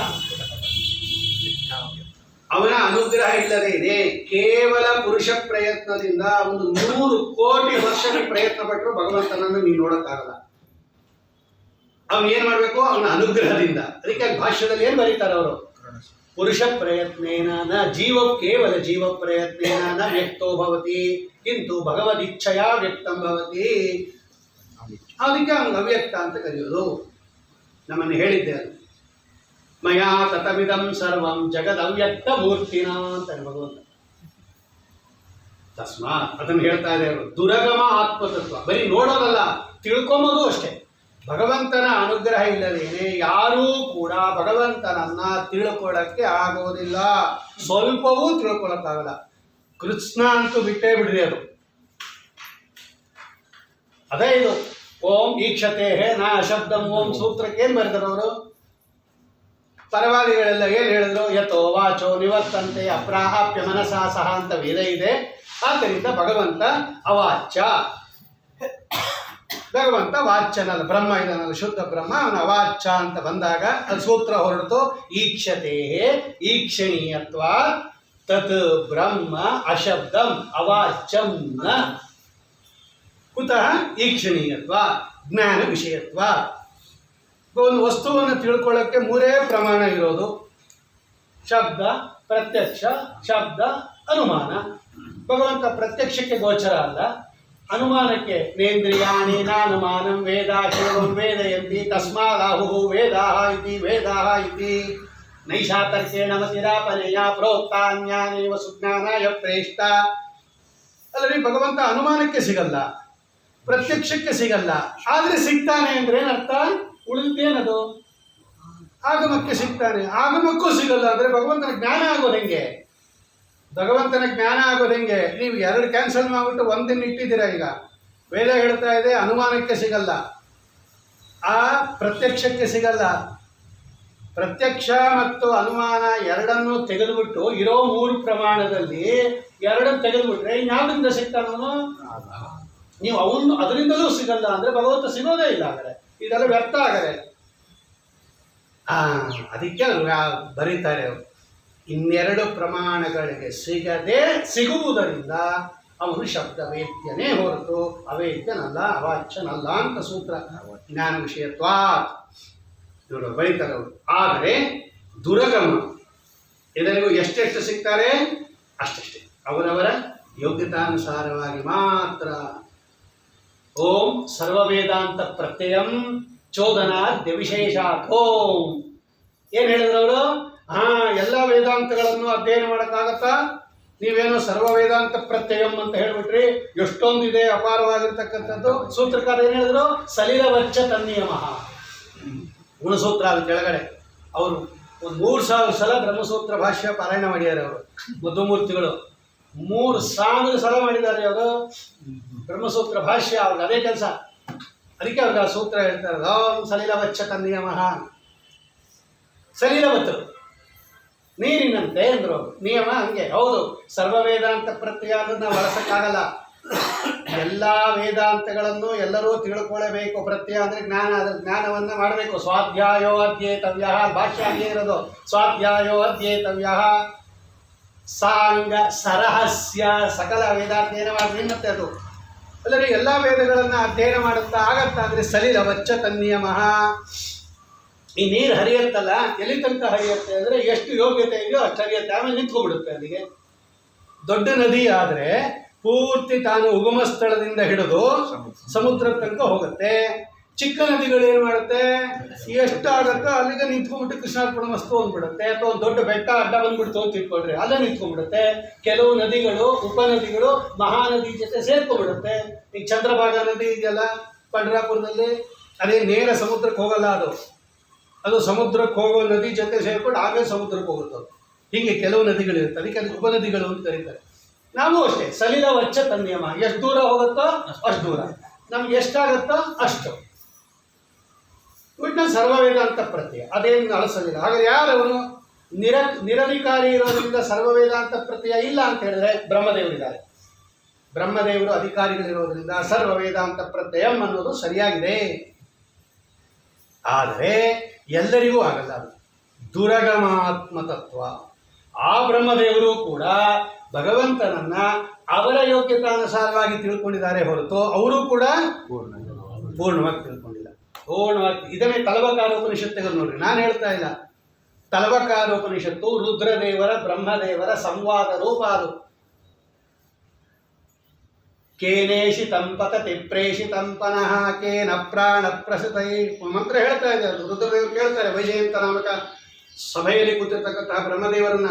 ಅವ್ರು ಹೇಳ್ತಾರೆ, ನಮಗೇನೋ ಗೊತ್ತಿಲ್ಲ ಬ್ರಹ್ಮದೇವರೇ, ನೀವು ಮಹಾಜ್ಞಾನಿಗಳು, ಜೀವೋತ್ತಮರು, ನೀವು ಭಗವಂತನನ್ನು ಎಲ್ಲ ತಿಳ್ಕೊಂಬಿಟ್ಟಿದ್ದೀರಾ ಅಲ್ವಾ, ದಯವಿಟ್ಟು ನಂಗೆ ಹೇಳ್ರಿ ಅಂದಾಗ ಬ್ರಹ್ಮದೇವರು ಹೇಳ್ತಾರೆ, ನಾನು ಪರಮಾತ್ಮನನ್ನ ಸರಿಯಾಗಿ ತಿಳ್ಕೊಂಡಿದ್ದೀನಿ ಅಂತ ಯಾರು ತಿಳ್ಕೊತಾರೋ ಅವ್ರು ತಪ್ಪು ತಿಳ್ಕೊಂಡಿದ್ದಾರೆ. ನಾನು ಭಗವಂತನನ್ನ ಪೂರ್ತಿಯಾಗಿ ಸರಿಯಾಗಿ ತಿಳ್ಕೊಂಡಿದ್ದೀನಿ, ಪೂರ್ತಿಯಾಗಿ ತಿಳ್ಕೊಂಡಿಲ್ಲ. ಬ್ರಹ್ಮದೇವರಿಗೆ ಅಜ್ಞಾನ ವಿಪರೀತ ಜ್ಞಾನ ಇಲ್ಲ. ಏನು ತಿಳ್ಕೊಂಡಿದ್ದಾರೋ ಸರಿಯಾಗಿ ತಿಳ್ಕೊಂಡಿದ್ದಾರೆ, ಆದರೆ ಪೂರ್ತಿ ಸಾಕಲ್ಯೇನ ತಿಳ್ಕೊಂಡಿಲ್ಲ. ಅದು ಮಂತ್ರ ಹೇಳ್ತಾ ಇರೋದು. ಯಥೋ ವಾಚೋ ನಿವರ್ತಂತೆ ಅಪ್ರಾಪ್ಯ ಮನಸಾ ಸಹ ಅಂದ್ರೆ ಏನು? ಯಾರೂ ಭಗವಂತನನ್ನ ಪೂರ್ತಿಯಾಗಿ ವೇದಾಭಿಮಾನಿಯಾದ ದುರ್ಗಾದೇವಿಯೂ ಕೂಡ, ವೇದಗಳೂ ಕೂಡ ಭಗವಂತನನ್ನ ಅವಳ ಯೋಗ್ಯತಾನುಸಾರವಾಗಿ ತಿಳ್ಕೊಂಡಿದ್ದಾಳೆ ಹೊರತು ಪೂರ್ಣವಾಗಿ ನರಮಾಪಿ ಪದಾಂಗುಲೀಲ ಸನ್ನಕದೂರಾಜ ಧನಂತ ಸದ್ಗುಣಾನ್ ಗಣಯೇದ್ಗಣಯಂತ್ಯನಾರತಂ ಪರಮಾನ್ ಕೋರ್ತ ಪರೋ ಗುಣನ್ ವದೇತ್. ಮೇದಿನಿಯೊಳಗಿನ ಅಂಬುಗಣಗಳ ನೈದಬಹುದು ಪರಿಗಣನೆಯನು ಮಾಧವನಾನಂದಾದಿ ಗುಣಗಳು ಅನಂತ ಕಾಲದಿಂದ ಅಗಣಿತವೆಂಬುದೇ ಫಲವಿದು ಬಾಂಧುಲಕ್ಕೆ. ದಾಸರ ಜಗನ್ನಾಥದಾಸರು ಹೇಳ್ತಾರೆ. ಹಿಂಗೆ ತಿಳ್ಕೊ ಸಾಕು, ನೀವು ಬದುಕಿದ್ದೀಗ ಸಾರ್ಥಕ ಅಂದ್ಬಿಟ್ರು ಅವರು. ಇದು ಅದನ್ನೇ ಹೇಳ್ತಾ ಇರೋದು. ತಸ್ಮಾತ್ ದುರಗಮ ಆತ್ಮತತ್ವ. ಒಂದು ಸಾಕಲ್ಯೇನ ತಿಳ್ಕೊಳಕ್ಕಾಗಲ್ಲ ಅಂದರೆ ಸಂಪೂರ್ಣವಾಗಿ ತಿಳಿಯೋಕ್ಕಾಗಲ್ಲ ಅಂತ. ಒಂದು ಎಲ್ಲರಿಗೂ ತಿಳಿಯೋಕ್ಕಾಗಲ್ಲ ಅಂತ ಹಾಗೆಲ್ಲ ಬರೋದಿಲ್ಲ. ಅದಕ್ಕೆ ಅದು ಮಂತ್ರ ಹೇಳ್ತಾರೆ ಆಚಾರ್ಯರು. ಒಂದು ವೇದವನ್ನು ಉದಾಹರಣೆ ಮಾಡ್ತಾರೆ. ಮೈವಾರುವಣ್ಯೋ ಮೈವಾರುವಣ್ಯೋ ಮೈವಾರುವಣ್ಯ. ಆಚಾರ್ಯ ಹೇಳ್ತಾರೆ ಆರುವಣ್ಯ ಅಂದರೆ ದ್ವೇಷಿಗಳು. ಅರಿಗೆ ಸಂಬಂಧಪಟ್ಟದ್ದು ಆರುವಣ್ಯ ಅಂದರೆ ಭಗವಂತನ ದ್ವೇಷಗಳಿಂದ ಮೈವಾ, ಭಗವಂತ ಪೂಜೆ ಸ್ವೀಕಾರ ಮಾಡೋದಿಲ್ಲಂತೆ. ಆರುವಣ್ಯ ಅಂದರೆ ದುಷ್ಟರಿಂದ ದುರ್ಜನರಿಂದ ಭಗವಂತ ಪೂಜೆಯನ್ನು ಸ್ವೀಕಾರ ಮಾಡುವುದಿಲ್ಲ. ಮೈವಾರುವಣ್ಯೋ ಮೈವಾರುವಣ್ಯೋ ಮೈವಾರುವಣ್ಯ. ಆಚಾರ್ಯ ಸೂತ್ರದಲ್ಲಿ ಉದಾಹರಣೆ ಮಾಡ್ತಾರೆ ಆ ಮಂತ್ರವನ್ನು. ಭಜನೀಯ ಭಗವಂತ ಯಾರಿಂದ ಭಜನೀಯ? ಅವನು ಸಜ್ಜನರಿಂದಲೇ ಭಜನೀಯ. ಭಗವಂತ ಪೂಜಾ ಸ್ವೀಕಾರ ಮಾಡೋದಿಲ್ವಂತೆ ಭಗವಂತ ಅವರು. ಇಲ್ಲೊಂದು ಮಂತ್ರ ಇದೆ, ಬಹಳ ಚೆನ್ನಾಗಿದೆ ನೋಡಿ. ನಿಗಮಾಯತ ವಾಂಗ್ಮನಸಃ ಚರಿತಃ ತವ ಪುರುಷಃ ವದಂತ್ಯಖಿಲ ಪುರುಷೇಷು ಧೀಷು ತು ಬಹಿರಂತರ ಸಚ್ಚರಣೆ ತವ ಪುರುಷ ವದಂತ್ಯಖಿಲ ಶಕ್ತಿಧೃತಃ ಸ್ವಸತ್ಕೃತಂ. ಇದು ಮುಂದಿದ್ದು ಎರಡು ಒಟ್ಟೊಟ್ಟಿಗೆ ಇದೆ, ಅದಕ್ಕೆ ಎರಡು ಒಟ್ಟಿಗೆ ಹೇಳಿದ್ ನಾನು. ಅದು ಹಂಗೆ ಇದೆ. ಅದು ಉತ್ಕೃಷ್ಟವಾದ ಕೌಶಿಕ ಶ್ರುತಿ. ಅದು ಇತಿ ವಿಮರ್ಶಂತಿ, ಅದು ಇತಿ ಇರೋದ್ರಿಂದ ಅದು ಹಂಗೆ. ಇತಿ ವಿಮರ್ಶಂತಿ ಕವಯೋ ನಿಗಮಾಪವನಂ ಭಜಂತ ಉಪಾಸತೆ ಭವಮಧ್ಯ ವಿನಶ್ವಸಿತಾಃ ದುರಗಮ ಆತ್ಮತತ್ವ ನಿಗಮಾಯತ ವಾಂಗ್ಮನಸ ಚರಿತ ಮಹಾಮೃತಬ್ಧಿ ಪರಿವರ್ತ ಪರಿಶ್ರಮಣಾಃ. ಅವ್ರು ತಿಳ್ಕೊತಾರೆ, ಜ್ಞಾನಿಗಳು ತಿಳ್ಕೊತಾರೆ ಯಥಾಯೋಗ್ಯವಾಗಿ. ಇಲ್ಲೊಂದು ಮಾತಿದೆ ನೋಡಿ, ಬಹಳ ಚೆನ್ನಾಗಿದೆ. ತವ ಪುರುಷ ವದಂತಿ ಅಖಿಲ ಶಕ್ತಿ ಧೃತಃ. ಅಲ್ಲಿರೋ ಶಬ್ದಗಳನ್ನೇ ಆವರ್ತಿ ಮಾಡಿ ವ್ಯಾಖ್ಯಾನ ಮಾಡ್ಯಾರವರು. ಅಸಚ್ಚರಣೆ. ಈಗ ಇಲ್ಲೊಂದು ದೊಡ್ಡ ಪ್ರಶ್ನೆ ಬಂದ್ಬಿಡ್ತು. ಈಗ ಯಾರೂ ಸ್ವತಂತ್ರರಲ್ಲ, ಎಲ್ಲವನ್ನೂ ಅವರವರ ಯೋಗ್ಯತಾನುಸಾರವಾಗಿ ಭಗವಂತ ಒಳಗೆ ನಿಂತು ಮಾಡಿಸ್ತಾನೆ ಅಂತ ಅಂದ ಮೇಲೆ ನೀವು ದೈತ್ಯರಿಗೆ ಶಿಕ್ಷೆ ಯಾಕೆ ಕೊಡ್ತೀರಾ ಅಂತ ಒಂದು ಪ್ರಶ್ನೆ ಬಂದ್ಬಿಡ್ತು. ಈಗ ದೈತ್ಯರಿದ್ದಾರೆ, ಅವರು ಭಗವಂತನನ್ನು ದ್ವೇಷ ಮಾಡ್ತಾರೆ. ಈ ಸಜ್ಜನರಿದ್ದಾರೆ, ಇವರು ಭಗವಂತನನ್ನು ಪೂಜೆ ಮಾಡ್ತಾರೆ, ಭಕ್ತಿ ಮಾಡ್ತಾರೆ. ಇವರಿಬ್ಬರಲ್ಲೂ ನಿಂತ್ಕೊಂಡು ಮಾಡಿಸೋನು ಯಾರು? ಭಗವಂತ. ಅದೇ ಹೇಳ್ತಾ ಇದ್ದಾರೆ, ಯೋಗ್ಯತಾನುಸಾರವಾಗಿ ಭಗವಂತ ಒಳಗೆ ನಿಂತು ಪ್ರೇರಣೆ ಮಾಡಿ ಮಾಡಿಸ್ತಾನೆ ಅಂತ ಹೇಳ್ತಾ ಇದ್ದಾರೆ. ಅವರವರ ಯೋಗ್ಯತಾನುಸಾರ. ಯೋಗ್ಯತಾ ಅಂದರೆ ಸಾತ್ವಿಕರು, ರಾಜಸರು, ತಾಮಸರು ಅನ್ನೋ ಯೋಗ್ಯತೆಗೆ ಅನುಸಾರವಾಗಿ ಅವರವರಲ್ಲಿ ನಿಂತ್ಕೊಂಡು ಭಗವಂತ ಏನು ಮಾಡ್ತಾನೆ? ಮಾಡಿಸ್ತಾನೆ. ಈಗ ಸಜ್ಜನರು ಮಾಡಿದ್ದು ಅವ್ರು ಸ್ವತಃ ಮಾಡಿದ್ದಲ್ಲ, ದುರ್ಜನರು ಮಾಡಿದ್ದು ಕೂಡ ಅವ್ರು ಸ್ವತಃ ಮಾಡಿದ್ದಲ್ಲ. ಅವ್ರು ಸ್ವತಃ ಮಾಡಿಲ್ಲ ಅಂದಮೇಲೆ ಅವ್ರಿಗೆ ನರಕಕ್ಕೆ ಹಾಕೋದು ಯಾಕೆ, ಇವ್ರಿಗೆ ಸ್ವರ್ಗ ಕೊಡೋದು ಯಾಕೆ ಅಂತ ಪ್ರಶ್ನೆ ಇದೆ. ಓಂ ಫಲಮತ ಉಪಪತ್ತೇ ಓಂ ಅಂತ ಒಂದು ಫಲಾಧಿಕರಣ ಅಂತ ಒಂದು ಅಧಿಕರಣ ಇದೆ. ಓಂ ಆರ್ ತ್ವಿಜ್ಯಮಿ ತೌಡುಲೋಮಿಹಿ ಓಂ. ಅಲ್ಲೆಲ್ಲ ವೇದವ್ಯಾಸ ದೇವರು ಶಿಷ್ಯರುಗಳು ಏನು ಹೇಳ್ತಾರೆ, ವೇದವ್ಯಾಸ ದೇವರು ಏನು ಹೇಳ್ತಾರೆ ಅಂತ ಒಂದಷ್ಟು ಕೊಟ್ಟಿದ್ದಾರೆ. ಅವರು ಬಾದರಿಗೆ ಏನು ಹೇಳ್ತಾರೆ, ವೈಶಂಪಾಯನರು ಹೇಳ್ತಾರೆ, ಔಡುಲೋಮಿ ಏನು ಹೇಳ್ತಾರೆ, ಜೈಮಿನಿ ಏನು ಹೇಳ್ತಾರೆ ಅಂತೆಲ್ಲ ಮತ ಇದೆ. ಶಿಷ್ಯ ಮತವನ್ನು ಅನುವಾದ ಮಾಡಿ ಆಮೇಲೆ ಗುರುಮತವನ್ನು ಅನುವಾದ ಮಾಡ್ತಾರೆ. ಏಕದೇಶ ಅನುವಾದ ಅದು, ಅದರಿಂದ ವಿರೋಧ ಇಲ್ಲ ಅಂತಾರೆ.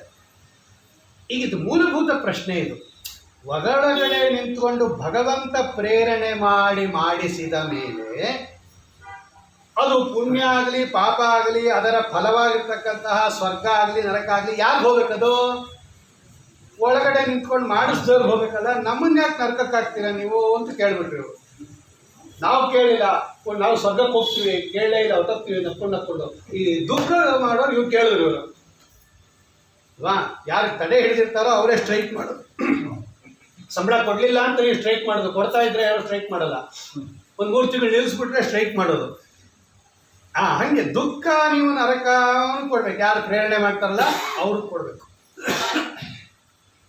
ಯಾರು ಪ್ರೇರಣೆ ಮಾಡೋದು? ನೀನು ಹೋಗ್ಬೇಕು ನರಕಕ್ಕೆ, ನಾವಲ್ಲ ಅಂದ್ರೆ ಅವರು. ನೀನು ತಾನೇ ಪ್ರೇರಣೆ ಮಾಡೋದು ಅಂತ ಬಂದರೆ ಅವ್ರು ಬರೀತಾರೆ ನೋಡ್ರಿ. ಅವ್ರು ಯಾಕೆ ಬರೀತಾರೆ ಅಂದರೆ ಅವ್ರು ನೋಡಿ ಅದು ಪದ ಜೋಡಿಸ್ಕೊಂಡ್ರೆ ಹಿಂಗಾಗತ್ತದು.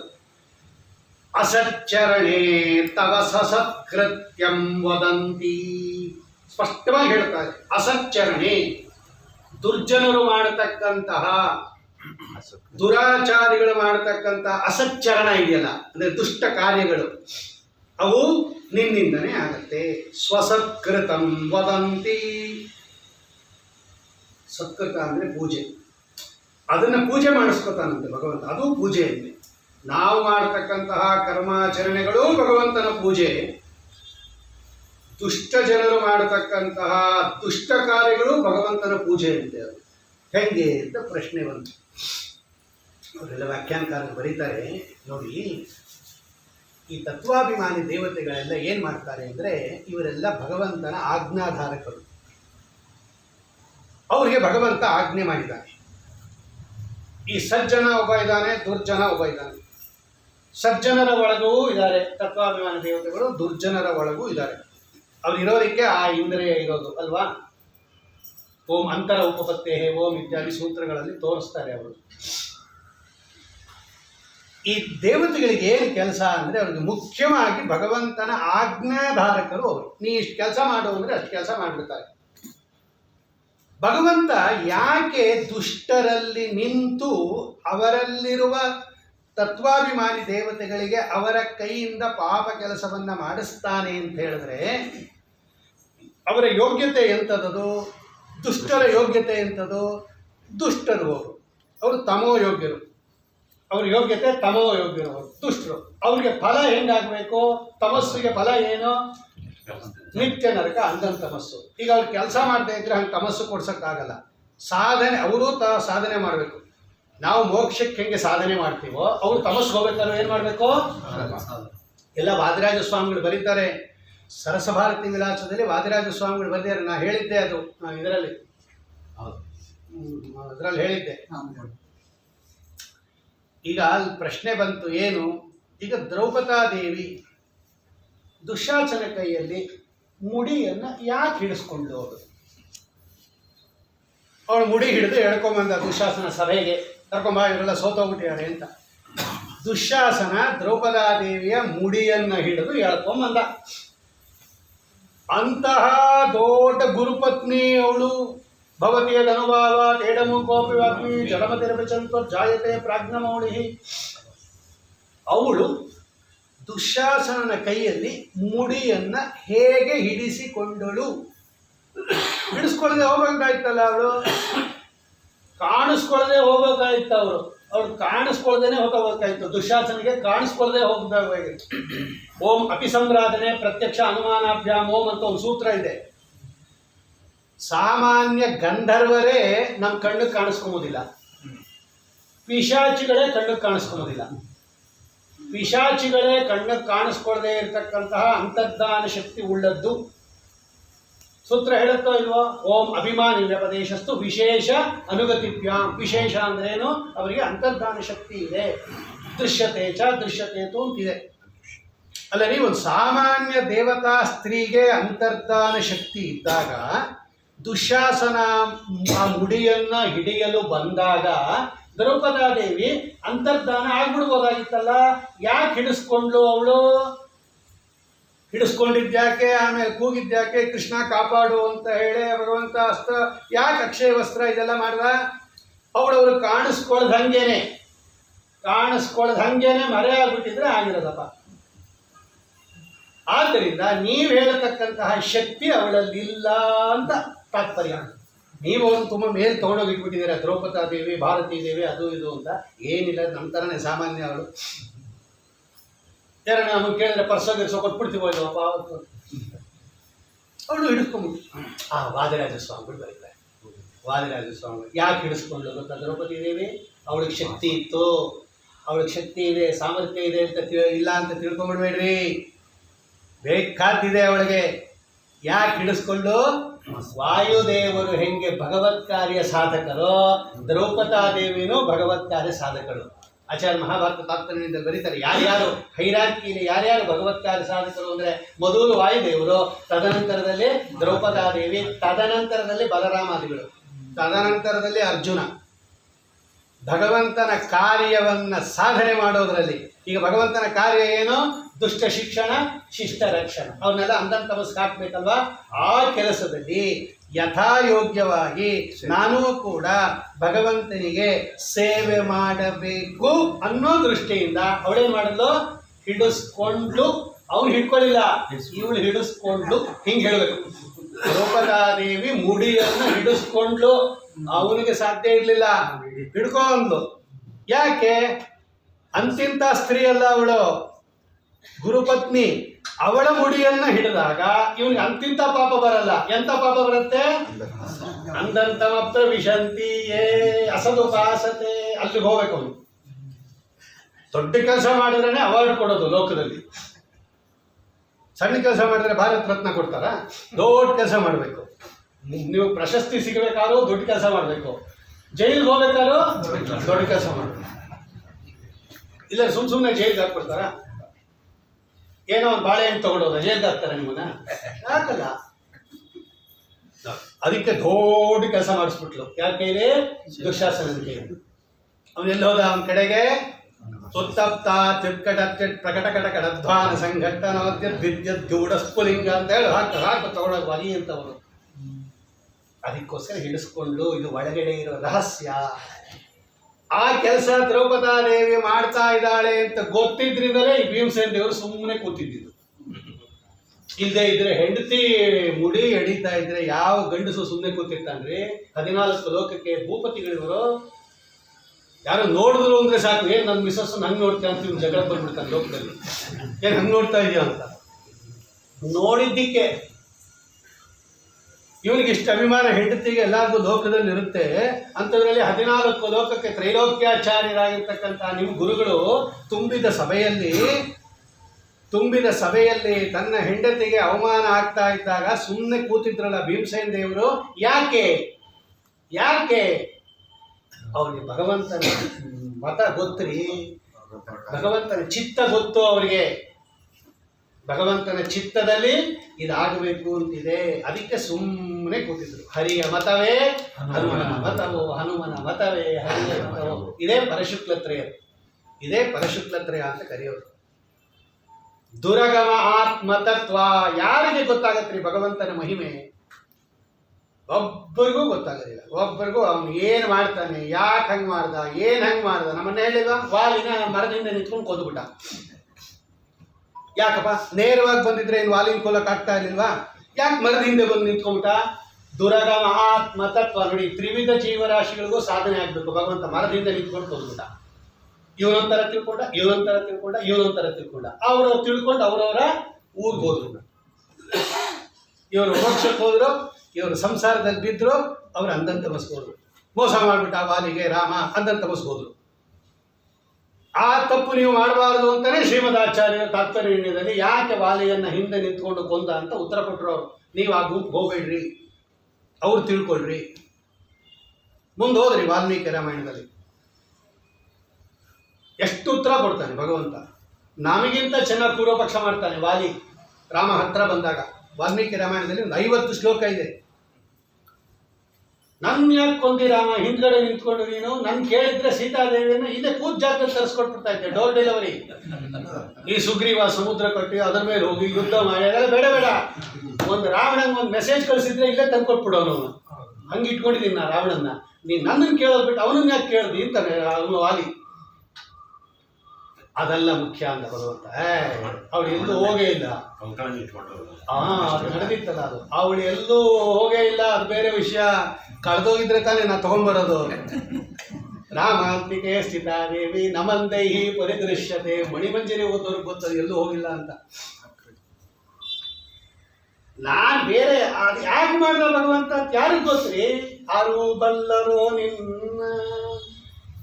ಒಬ್ಬರಿಗೆ ಒಂದು ಕಾರ್ಯ ಆಗಲಿ ಅಂತಲ್ಲ ಭಗವಂತ ಮಾಡೋದು. ಭಗವಂತನ ಕಾರ್ಯಗಳಿಗೆ 1000 ಪರಪ್ರಯೋಜನ ಇರುತ್ತೆ. ನಾವು ಅದಕ್ಕೆ ಒಂದಕ್ಕೆ ಅಂತ ತಿಳ್ಕೊಂಡ್ಬಿಡ್ತೀವಿ. ಹಂಗಲ್ಲ. ಇಷ್ಟು ಜೀವರಾಶಿಗಳಿಗೆ ಒಂದು ವ್ಯವಸ್ಥೆ ಮಾಡಬೇಕಾಗಿರುತ್ತೆ ಭಗವಂತ. ಅದೊಂದು ಕೆಲಸ ಮಾಡಿಸ್ತಾನೆ ಭಗವಂತ. ಗೊತ್ತಾಗ ದುರಗಮ ಆತ್ಮ ತತ್ವ. ಅದನ್ನು ಯಾರಿಗೆ ಗೊತ್ತೋ ನಿನ್ನ ಮಹಿಮೆ? ಓಡೋ. ನಮ್ಮನ್ನ ಹೇಳಿಲ್ವಾ? ಕಾಲೆಯನ್ನು ಅಟ್ಟಿಸ್ಕೊಂಬಂದಾಗ ಈ ಸ್ವಾಮಿ ಓಡೋಗ್ಬಿಟ್ಟ. ಒಂದ ಎರಡರಿ ಅವನು ಅಟ್ಟಿಸ್ಕೊಂಬರ್ತಾ ಇದ್ರೆ ನಿಂತ್ಕೋಬಾರ್ದ? ಇವನು ಓಡ್ದ ಭಗವಂತ. ಅವನು ಕೂಗ್ತಾ ಇದ್ದಾನೆ, ಪಲಾಯನಂ ಯದುಕುಲೆ ತವನೋಚಿತ ಮಾಧವ. ಯದುಕುಲದಲ್ಲಿ ಹುಟ್ಟಿ ಯುದ್ಧದಿಂದ ಓಡೋಗ್ತಾ ಇದೆಯಾ? ಇದು ನಿಂಗೆ ಯೋಗ್ಯತೆ ಸರಿಯಲ್ಲ, ನಿಂತ್ಕೋ ಅಂತ ಇದ್ದಾನೆ. ಕಾಲೆಯನ್ನು ಕೇಳಿಸ್ಕೊಳ್ದೇ ಇರೋ ಹಂಗೆ ಓಡೋಗ್ಬಿಟ್ಟ ಅವನು ಭಗವಂತ. ಸೀದಾ ಹತ್ತಿದ, ಅಲ್ಲೆಲ್ಲ ಗುಹೆ ಒಳಗೆ ಹೋದ, ಅಲ್ಲಿ ಪಕ್ಕದಲ್ಲಿ ನಿಂತ್ಕೊಂಡ್ಬಿಟ್ಟ. ಇವನು ಹಿಂದಿಂದ ಹೋದ. ಏನ್ ಮಾಡ್ದ ಅವನು? ಅಲ್ಲಿ ಮಲಗಿರ್ತಕ್ಕಂಥ ಮುಚುಕುಂದನನ್ನ ಒದ್ದ. ಅವನನ್ನು ಒದಿಬೇಕು ಅಂತಾನೆ ಭಗವಂತ ಓಡೋಗಿದ್ದು. ಇವನು ತಪ್ಪು ತಿಳ್ಕೊಂಡ, ನನಗೆ ಹೆದರ್ಕೊಂಡು ಓಡೋಗ್ತಾ ಇದ್ದಾನೆ ಅಂತ ಇವನು ತಿಳ್ಕೊಂಡ. ಅಲ್ಲಿ ಇನ್ನೊಬ್ಬ ಇದ್ದಾನೆ ಉದ್ಧಾರ ಮಾಡೋನು. ಇಂದಿರೇಶ ನಿನ್ನದೊಂದೇ ಕ್ರಿಯ ದ್ವಂದ್ವವಾಯಿತೋ ಅಂತಾರೆ ದಾಸರಾಯರು. ಮುಚುಕುಂದನಿಗೆ ಅನುಗ್ರಹನೂ ಮಾಡಿದೆ, ಕಾಲೆಯವನನ್ನ ಸಂಹಾರ. ಇಲ್ಲಾಗಿದ್ರೆ ಬರೀ ಕಾಲೆಯವನನ್ನ ಸಂಹಾರ ಅಷ್ಟೇ ಆಗ್ತಾ ಇತ್ತು. ಅಲ್ಲಿ ಇನ್ನೊಂದು ಕೆಲಸ ಇದೆ. ಮುಚುಕುಂದನಿಗೆ ಅನುಗ್ರಹ ಮಾಡಿದ. ಏನು ಅನುಗ್ರಹ ಮಾಡ್ದ ಅವನು ಮುಚುಕುಂದನಿಗೆ ಅಂದ್ರೆ, ಮುಚುಕುಂದ ಏನು ವರ ಕೇಳಿದ್ದ ಅವನು? ಯಾರು ನನ್ನನ್ನು ಎಬ್ಬಿಸ್ತಾರೋ, ನನ್ನ ಕಣ್ಣಿಗೆ ಯಾರು ತಕ್ಷಣ ಕಾಣಿಸ್ತಾರೋ, ಎದ್ದ ತಕ್ಷಣ ಅವ್ರೇನಾಗಬೇಕು? ಭಸ್ಮ ಆಗಬೇಕು ಅಂತ ದೇವತೆಗಳ ಹತ್ರ ಕೇಳ್ಬಿಟ್ಟ. ಅವ್ರೇನಂದ್ರು? ತಥಾಸ್ತು ಅಂದ್ಬಿಟ್ರು. ಒಂದು ವೇಳೆ ಅವ್ರ ಹೆಂಡತಿ ಬಂದು ಎಬ್ಬಿಸ್ಬಿಟ್ಟಿದ್ರೆ ಏನ್ ಗತಿ ಆಗೋದು ಇವಾಗ? ಮುಚುಕುಂದನನ್ನ, ಮಲಗಿರ್ತಕ್ಕಂತಹ ಮುಚುಕುಂದನನ್ನ ಅವ್ರ ಹೆಂಡತಿ ಬಂದು ಎಬ್ಬಿಸ್ಬಿಟ್ಟಿದ್ದಿದ್ರೆ ಇವನು ಯಾರ ಮುಖ ನೋಡ್ತಾ ಇದ್ದ? ಎದ್ದ ತಕ್ಷಣ ಈ ಹೆಂಡತಿ ಏನಾಗ್ತಾ ಇತ್ತು? ಆಗಬಾರ್ದು ನೋಡಿ. ಆಗ ದೇವತೆಗಳೆಲ್ಲ ಆಮೇಲೆ ಕೇಳ್ಕೊಂಡ್ರು ಪರಮಾತ್ಮನನ್ನ ಹೋಗಿ, ಸ್ವಾಮಿ ಇವನು ಇಂಥ ವರ ಕೇಳ್ಬಿಟ್ಟ ಮುಚುಕುಂದ, ನಾವು ತಥಾಸ್ತು ಅಂದ್ಬಿಟ್ವಿ. ಪಾಪ ಒಳ್ಳೆಯವನು ಇವನು, ಗೊತ್ತಿಲ್ಲ ಏನ್ ಕೇಳಬೇಕು ಅಂತ. ಒಂದು ವೇಳೆ ಅವ್ನ ಹೆಂಡತಿ ಬಂದು ಎಬ್ಬಿಸ್ಬಿಟ್ರೆ ಏನ್ ಗತಿ ಇವಾಗ? ಆದ್ದರಿಂದ ಹಂಗೆ ಮಾಡಬೇಡ ಅಂದ. ಭಗವಂತ ಹೇಳ್ದ, ನಾನು ಎಬ್ಬಿಸ್ತೀನಿ, ಇವತ್ತೇ ಮಾಡೋಣ ಅಂತ ಇವನನ್ನು ಕರ್ಕೊಳ್ಳಲ್ಲ. ಇವನನ್ನು ಕರ್ಕೊಂಡು ಹೋಗಿ ಅವನ ಮುಂದೆ ಎಬ್ಬಿಸಿ ಇವನನ್ನು ಆಫ್ ಮಾಡಿ ಅವನು ಉದ್ಧಾರ ಮಾಡ. ನೋಡಿದು ಇಂದಿರೇಶ ನಿನ್ನ ದ್ವಂದ್ವೇ ಕ್ರಿಯಾ ದ್ವಂದ್ವವಾಯಿತೋ. ದಾಸರಾಯರು ಬರೆದು ಆ ಪಲಾಯನ ಅನ್ನತಕ್ಕಂತಹ ಕ್ರಿಯಾ ಇವನಿಗೆ ಮುಚುಕುಂದನಿಗೆ ಉದ್ಧಾರ ಮಾಡ್ತು, ಕಾಲೆಯವನನ್ನ ನಾಶ ಮಾಡ್ತು. ಅರೋ ಬಲ್ಲರೋ ನಿನ್ನ ದ್ವಂದ್ವ ಅಂದ್ರೆ ಅದು ಉಪಲಕ್ಷಣ ಅನೇಕ ಇರುತ್ತೆ. ಅದು ಭಗವಂತನ ಒಂದೊಂದು ವ್ಯಾಪಾರಕ್ಕೆ ಅನೇಕ ಕಾರ್ಯಗಳಿರುತ್ತೆ, ಅವನ ಉದ್ದೇಶ ಇರುತ್ತೆ. ನಮ್ಗೆ ಹಂಗೆ ಮಾಡಬಾರ್ದು, ನಾವು ಹಂಗೆ ತಿಳ್ಕೊಬಾರ್ದು. ದೇವಾನುದೇವತೆಗಳಿಗೆ ಅರ್ಥ ಆಗಲ್ಲ ರೀ, ನಮ್ಮಂಥವ್ರಿಗೆ ಅವ್ರು ಹೇಳ್ತಾ ಇದ್ದಾರೆ ನೋಡ್ರಿ. ಅಂದವೇ ಏನಾಯ್ತು ಇವಾಗ ಒಟ್ಟು? ಯಾಕೆ ಭಗವಂತ ಹಂಗೆ ಮಾಡಿಸ್ತಾನೆ ಅಂದರೆ, ಹೌದು ದುಷ್ಟರಲ್ಲೂ ಕೂಡ ತತ್ವಾಭಿಮಾನಿ ದೇವತೆಗಳೇ ಮಾಡಿಸೋದು. ಯಾರೂ ಸ್ವತಂತ್ರರಲ್ಲ ಅಂದಮೇಲೆ ದೈತ್ಯರು ಏನು ಸ್ವತಂತ್ರರಲ್ಲ ತಾನೇಪ್ಪ? ಅವರು ಪಾಪ ಕಾರ್ಯವನ್ನು ಸ್ವತಂತ್ರ ಮಾಡೋಕ್ಕಾಗಲ್ಲ ಅನ್ನೋದು ಎಲ್ಲರೂ ಒಪ್ಕೋಬೇಕಲ್ವಾ? ಮತ್ತೆ ಇನ್ನೊಬ್ಬರಿಂದ ಪ್ರೇರಿತರಾಗಿ ಅವ್ರು ಕೆಲಸ ಮಾಡ್ತಾರೆ ಅಂದ ಮೇಲೆ ಅವ್ರಿಗೆ ಬರಬೇಕಲ್ವಾ ಪಾಪ, ಅಥವಾ ಅವ್ರಿಗೆ ಬರಬೇಕಲ್ವಾ ನರಕ ಅಂತ ಕೇಳಿದ್ರೆ ನೋಡಿ, ದೇವತೆಗಳಿಗೆ ಪೂಜೆ ಎರಡು ಥರ. ದೇವತೆಗಳಿಗೆ, ತತ್ವಾಭಿಮಾನಿ ದೇವತೆಗಳಿಗೆ ಪೂಜೆ ಎರಡು ಥರ. ಏನು ಅಂದರೆ, ತಾವು ಭಗವಂತನನ್ನ ವೇದ ಮಂತ್ರಗಳಿಂದ ಸ್ವಕರ್ಮಾನುಷ್ಠಾನವನ್ನು ಮಾಡಿ, ಅವರವರಿಗೆ ವೇದ ವಿಹಿತವಾಗಿರ್ತಕ್ಕಂತಹ ಕರ್ಮಾನುಷ್ಠಾನವನ್ನು ಮಾಡಿ ಅದನ್ನು ಭಗವಂತನಿಗೆ ಅರ್ಪಣೆ ಮಾಡಿಬಿಡ್ತಾರೆ. ಇದು ಅವ್ರ ಪೂಜೆ ಮುಗಿದೋಯ್ತು. ಅಷ್ಟೇ ಅಲ್ಲ, ನಮಗೂ ಅವ್ರಿಗೂ ಇರೋ ವ್ಯತ್ಯಾಸ ಇಷ್ಟೇ. ನಾವು ಹಿಂಗೆ ಮಾಡಿಬಿಡ್ತೀವಿ, ಮುಗಿದೋಯ್ತು. ಕಾಯೇನ ವಾಚ ಮನಸೇಂದ್ರಿಯರ್ವ ಅಂದ್ಬಿಟ್ಟು ಕೈ ಮುಗಿದು ಬಿಡ್ತೀವಿ, ಮುಗಿದೋಯ್ತು ನಮ್ಮದು. ತತ್ವಾಭಿಮಾನಿಗಳು ಏನು ಮಾಡ್ತಾರೆ ಅಂದರೆ, ಅದು ಇನ್ನೊಂದು ವರ್ಕ್ ಇದೆ ಅವ್ರಿಗೆ. ಅವ್ರು ಏನು ಮಾಡ್ತಾರೆ ಅಂದರೆ, ಈ ಜೀವರಾಶಿಗಳ ಒಳಗಡೆ ಇದ್ದು ಅವರಿಂದ ಆ ಕರ್ಮವನ್ನು ಮಾಡಿಸಿ ಅದನ್ನು ಭಗವಂತನಿಗೆ ಏನು ಮಾಡಿಬಿಡ್ತಾರೆ? ಸಮರ್ಪಣೆ ಮಾಡಿಬಿಡ್ತಾರೆ. ಅದು ಒಂದು ಪೂಜೆ. ಅದು ಪೂಜೆನೇ ಭಗವಂತನದು. ಕೆಟ್ಟ ಕೆಲಸ ಮಾಡಿಸುವುದು ಸಮರ್ಪಣೆ ಮಾಡಿಬಿಡ್ತಾರಂತಾರೆ ಅವರು. ಇದು ನಿನ್ನ ಪೂಜೆ ಅಂದ್ರೆ ಅದು ಹೆಂಗೆ ಭಗವಂತನ ಪೂಜೆ ಆಗತ್ತೆ? ಕೆಟ್ಟ ಕೆಲಸ ಅಂದ್ರೆ ಭಗವಂತ ಅದನ್ನ ಪೂಜಾ ಅಂತಾನೆ ಸ್ವೀಕಾರ ಮಾಡ್ತಾನಂತೆ. ಸತ್ಕೃತಂ ಸ್ವಸುಕೃತಂ ವದಂತಿ, ಜ್ಞಾನಿಗಳು ಹೇಳ್ತಾ ಇದ್ದಾರೆ. ಅದು ಸುಕೃತಂ, ಅದು ಬ್ರಹ್ಮಾದಿ ದೇವತೆಗಳು, ಅರ್ಥಾತ್ ತತ್ವಾಭಿಮಾನಿ ದೇವತೆಗಳು ಮಾಡುವ ಪಾಪದನ್ನ ಪ್ರೇರಣೆ ಮಾಡಿ ಅವನ ಕೈಯಿಂದ ಮಾಡಿಸಿದ ಪಾಪ ಕರ್ಮಗಳನ್ನೂ ಕೂಡ ಭಗವಂತ ಪೂಜೆ ಅಂತ ಸ್ವೀಕಾರ ಮಾಡ್ತಾನಂತೆ. ಯಾಕೆ ಅಂದ್ರೆ ಅದು ಅವನಿಗೆ ಇಷ್ಟನೇ. ಅದು ಭಗವಂತನಿಗೆ ಅದು ಇಷ್ಟ. ಯಾಕೆ ಅಂದ್ರೆ ಅವನು ಹಂಗೆ ಮಾಡದೇ ಇದ್ರೆ ಅವನ ಗತಿಗೆ ಹೋಗಲ್ಲ. ಅವನು ಯಾರು?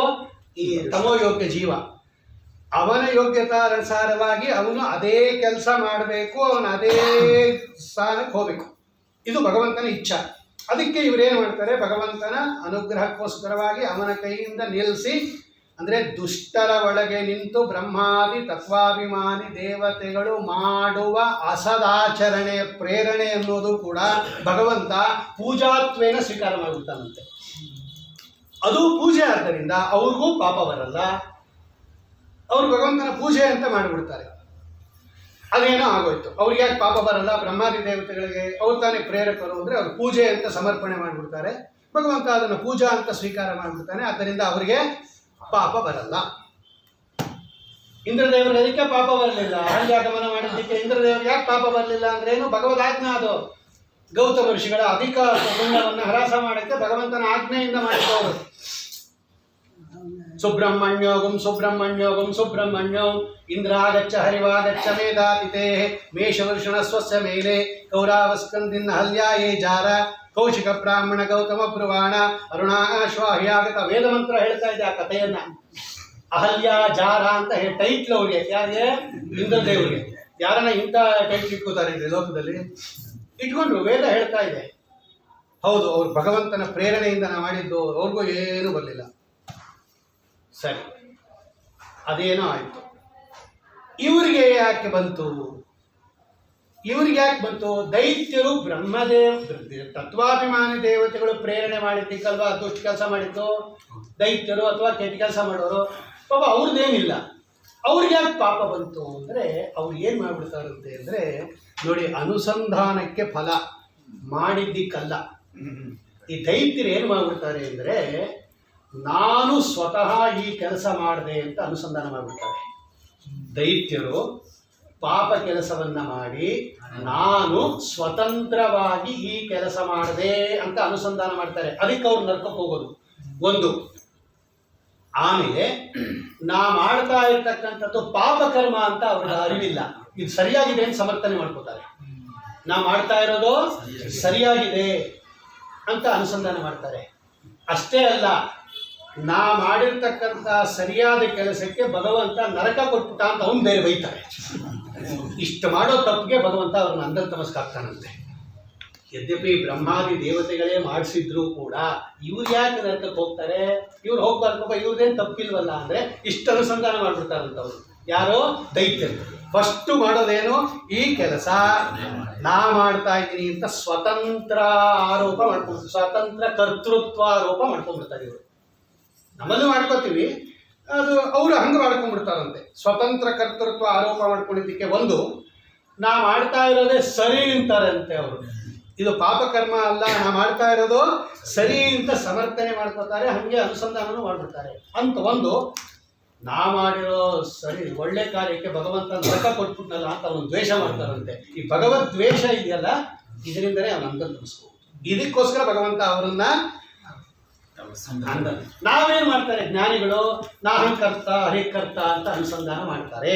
ಫಸ್ಟು ನಾನು ಸರಿಯಾಗಿ ನನ್ನಿಂದ ನನ್ನ ಪೂರ್ವ ಕರ್ಮಕ್ಕೆ ಅನುಸಾರವಾಗಿ ಭಗವಂತ ತತ್ವಾಭಿಮಾನಿ ದೇವತೆಗಳಿಂದ ಪ್ರೇರಿಸಿ ನನಗೆ ಈ ಕಾರ್ಯ ಮಾಡಿಸಿದಾನೆ ಅಂತ ಅನುಸಂಧಾನ ಮಾಡ್ತಾರೆ. ಆಮೇಲೆ ನಾ ಮಾಡಿದ ಕಾರ್ಯಕ್ಕೆ ಭಗವಂತ ಯಥಾಯೋಗ್ಯವಾಗಿ ಫಲ ಅವನು ಕೊಟ್ಟಿದ್ದಾನೆ, ಅವನದೇನು ವೈಷಮ್ಯ ಇಲ್ಲ, ನನ್ನದೇ ಓಂ ಸ್ವಪಕ್ಷ ದೋಷಾಕ್ಷ ಓಂ ಸೂತ್ರ. ಇವ್ರು ಈ ರೀತಿ ಅನುಸಂಧಾನ ಮಾಡೋದ್ರಿಂದ ಇವ್ರು ಉತ್ತಮ ಗತಿ ಕಳಿಸ್ಬಿಡ್ತಾನಂತೆ ಭಗವಂತ. ಅವ್ರು ಹಂಗೆ ಅನುಸಂಧಾನ ಮಾಡೋದ್ರಿಂದ ಅವರನ್ನು ಹಂಗೆ ಕಳಿಸ್ತಾನೆ. ಆದ್ದರಿಂದ ಈಗ ಭಗವಂತನಿಗೆ ವೈಷಮ್ಯವೂ ಇಲ್ಲ, ಪಕ್ಷಪಾತನೂ ಇಲ್ಲ, ಬ್ರಹ್ಮಾದಿ ದೇವತೆಗಳಿಗೆ ದೋಷನೂ ಇಲ್ಲ. ಯಾಕೆ ಸುಮ್ಮನೆ ತಪ್ಪಿಲ್ದಂಗೆ ಈ ದೈತ್ಯರನ್ನು ನೀವು ಅಂಧತಮಸ್ಸೆ ಕಳಿಸ್ತೀರಾ ಅನ್ನೋದು ಇಲ್ಲ. ಅವ್ರ ಅನುಸಂಧಾನ ಹಂಗೆ ಮಾಡ್ಬಿಡ್ತಾರೆ ಅವರು. ಯಾಕೆ ಅವ್ರ ಅನುಸಂಧಾನ ಹಂಗೆ ಮಾಡ್ತಾರೆ? ಅದಕ್ಕೆ ಅವ್ರು ದೈತ್ಯರು ಅಂತ ಕರೆಯೋದು. ಅದಕ್ಕೆ ಅವ್ರ ಯೋಗ್ಯತೆನೇ ಹಂಗೆ. ನಾವೆಲ್ಲ ಭಗವಂತನನ್ನ ಸ್ವತಂತ್ರ ಕರ್ತ ಅಂತ ಹೆಂಗೆ ಹೇಳ್ತೀವೋ, ಅವ್ರು ತಮ್ಮನ್ನೇ ತಾವೇನು ಮಾಡ್ಕೊಂಡ್ಬಿಡ್ತಾರೆ, ಸ್ವತಂತ್ರವಾಗಿ ಮಾಡಿದ್ರೆ ಭಗವಂತನ ಸ್ವತಂತ್ರತ್ವವನ್ನ ಅಲ್ಲಿಗೆ ಎಳೆದು ಬಿಡ್ತಾರೆ. ಭಗವಂತ ವೈಷಮ್ಯ ಪಕ್ಷಪಾತ ಮಾಡ್ತಾನೆ. ಇದೇ ಹಿರಣ್ಯಕಶಿಪು ಹೇಳೋದು. ಸಪ್ತಮಸ್ಕಂದ ತೆಗೆದು ನೋಡ್ರಿ. ವಿಷ್ಣು ಪಕ್ಷಪಾತಿ, ದೇವತೆಗಳಿಗೆ ಮಾತ್ರ ಸಹಾಯ ಮಾಡ್ತಾನೆ. ನಮ್ಮನ್ನ ಎಲ್ಲಿದ್ರು ಹುಡುಕೊಂಡು ಬಂದು ಕೊಲ್ತಾನೆ. ನಮ್ಮ ತಮ್ಮ ಇದ್ದಿದ್ದಲ್ಲಿ ಅಲ್ಲೆಲ್ಲೋ ರಸಾತಲದಲ್ಲಿ ಇದ್ದಿದ್ದು ಅವನು ಹಿರಣ್ಯಾಕ್ಷ, ಅಲ್ಲಿ ಹುಡುಕೊಂಡು ಹೋದ ಸ್ವಾಮಿ. ನೋಡಿ, ನಮ್ಮನ್ನು ಹುಡುಕೊಂಡು ಬಂದು ಕೊಲ್ತಾನೆ. ಅಂದ್ರೆ ಇವನು ದೈತ್ಯರನ್ನ ಕೊಲ್ಲೋದೇ ಇವನ್ ಕೆಲಸ. ದೇವತೆಗಳ ಪಕ್ಷಪಾತಿ ಅಂದ್ಬಿಟ್ಟ ಅವನು. ಯಾರೋ ಹಿರಣ್ಯಕಶಿಪು ಕೊಂದ ಭಗವಂತ. ಈ ರೀತಿ ಬರಬಾರ್ದು ನಿಂಗೆ ಅನುಸಂಧಾನ ತೆಗೆದ. ಎಲ್ಲಿ ನಾವು ಸ್ವತಂತ್ರ ಕರ್ತೃತ್ವ ಭ್ರಮ ಹಾಕ್ಕೋತೀವೋ ಅಲ್ಲಿ ತನಕ ಸಂಸಾರದಲ್ಲಿ ಸಿಗಾಕೋತೀವಿ ಅಥವಾ ಅಂಧನ್ ತಮಸ್ಸಿಗೆ ಹೋಗ್ತೀವಿ. ಭಗವದ್ಗೀತೆಯಲ್ಲಿ ಇದನ್ನೇ ಭಗವಂತ ನಿರೂಪಣೆ ಮಾಡ್ತಾ ಇರೋದು ಅನ್ನೋ ಪರ್ಯಂತ 2 ಪದ್ಯಗಳು ಸೇರ್ಕೊಂಡ್ಬಿಟ್ಟಿದೆ. ಅದಕ್ಕೋಸ್ಕರ ಅದನ್ನು ಹೇಳಿದ್ದು. ಆದ್ದರಿಂದ ಅಂತಹ ಶ್ರುತಿಗೀತ ಅದು ನಮ್ಮಂತಹ ಸಾಮಾನ್ಯರಿಗೆ ಎಟ್ಕೋದಲ್ಲ, ಬಿಟ್ಟುಕೊಡ್ಬೇಕಾದ್ರೆ ಆಸೆ. ಏನೋ ಸುಮ್ಮನೆ ಹೇಳಬೇಕೆ ಹೊರತು ಅದೆಲ್ಲ ದೇವಾನುದೇವತೆಗಳಿಗೆ ಸಂಬಂಧಪಟ್ಟಿರ್ತಕ್ಕಂತಹ ವಿಷಯ.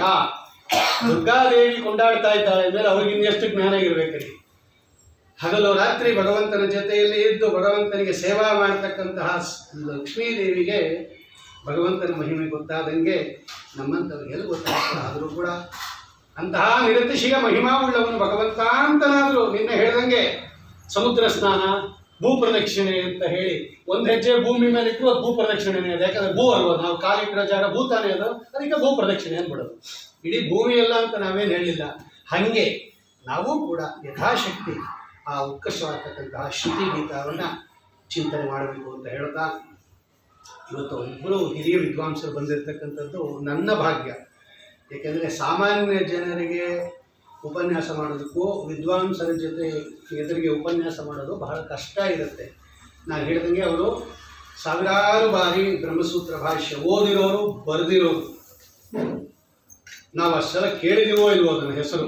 ಅವರು ಅಷ್ಟು ಜನ ಭಾಷ್ಯ ಓದಿದ್ದಾರೆ, ಅವರು ಮಹಾ ವಿದ್ವಾಂಸರು ಅವರಿದ್ದಾರೆ. ಅವರಿಬ್ಬರು ಬಂದಿರತಕ್ಕಂಥದ್ದು ಇವತ್ತು ಉಪನ್ಯಾಸಕ್ಕೆ. ಭಗವಂತ ನನ್ನ ಮೇಲೆ ಮಾಡಿರ್ತಕ್ಕಂತಹ ಅಪಾರ ಕರುಣೆ. ಇನ್ನೊಂದೇನು ಅಂದರೆ ಇವತ್ತು ನನ್ನ ಹುಟ್ಟದಬ್ಬ. ಆಶ್ವೀಜ ಬಹುಳ ನವಮಿ ನಾನು ಹುಟ್ಟಿದ್ದು.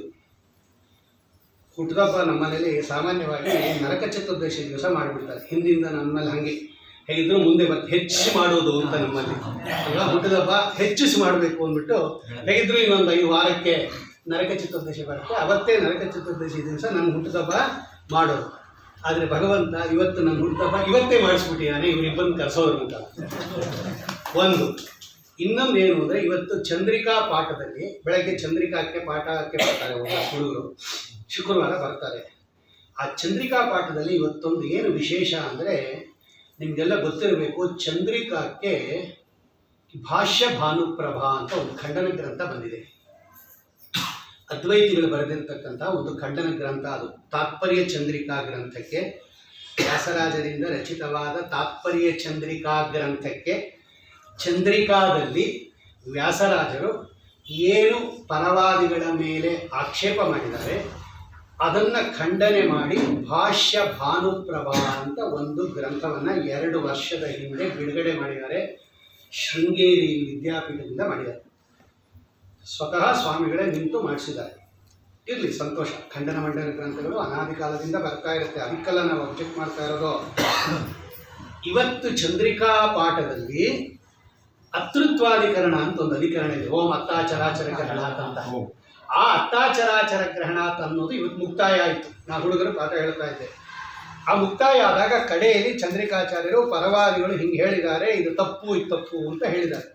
ಅದನ್ನು ಖಂಡನೆ ಮಾಡಿದ್ದಾರೆ ಅವರು. ಯಾರೋ ಭಾಷ್ಯ ಭಾನುಪ್ರಭಾವಿ ತ್ರ್ಯಂಬಕ ಶಾಸ್ತ್ರಗಳು ಅಂತ ಬರೆದಿದ್ದಾರೆ ಅವರು. ಆ ಗ್ರಂಥ ಎಡಿಟ್ ಮಾಡಿ ಬಿಡುಗಡೆ ಮಾಡೋದಕ್ಕೆ 30 ವರ್ಷ ತಗೊಂಡಿದ್ದಾರೆ ಅವರು. ಇವತ್ತಿಂದಲ್ಲ, ಅದು 30 years ಪ್ರಾಜೆಕ್ಟ್ ಅದು. ಈಗ ಬಿಡುಗಡೆ ಆಗಿದೆ, ಇದೆ ವೇದಾಂತ ಭವನಲ್ಲಿ ಇದೆ, ಸಿಗತ್ತೆ.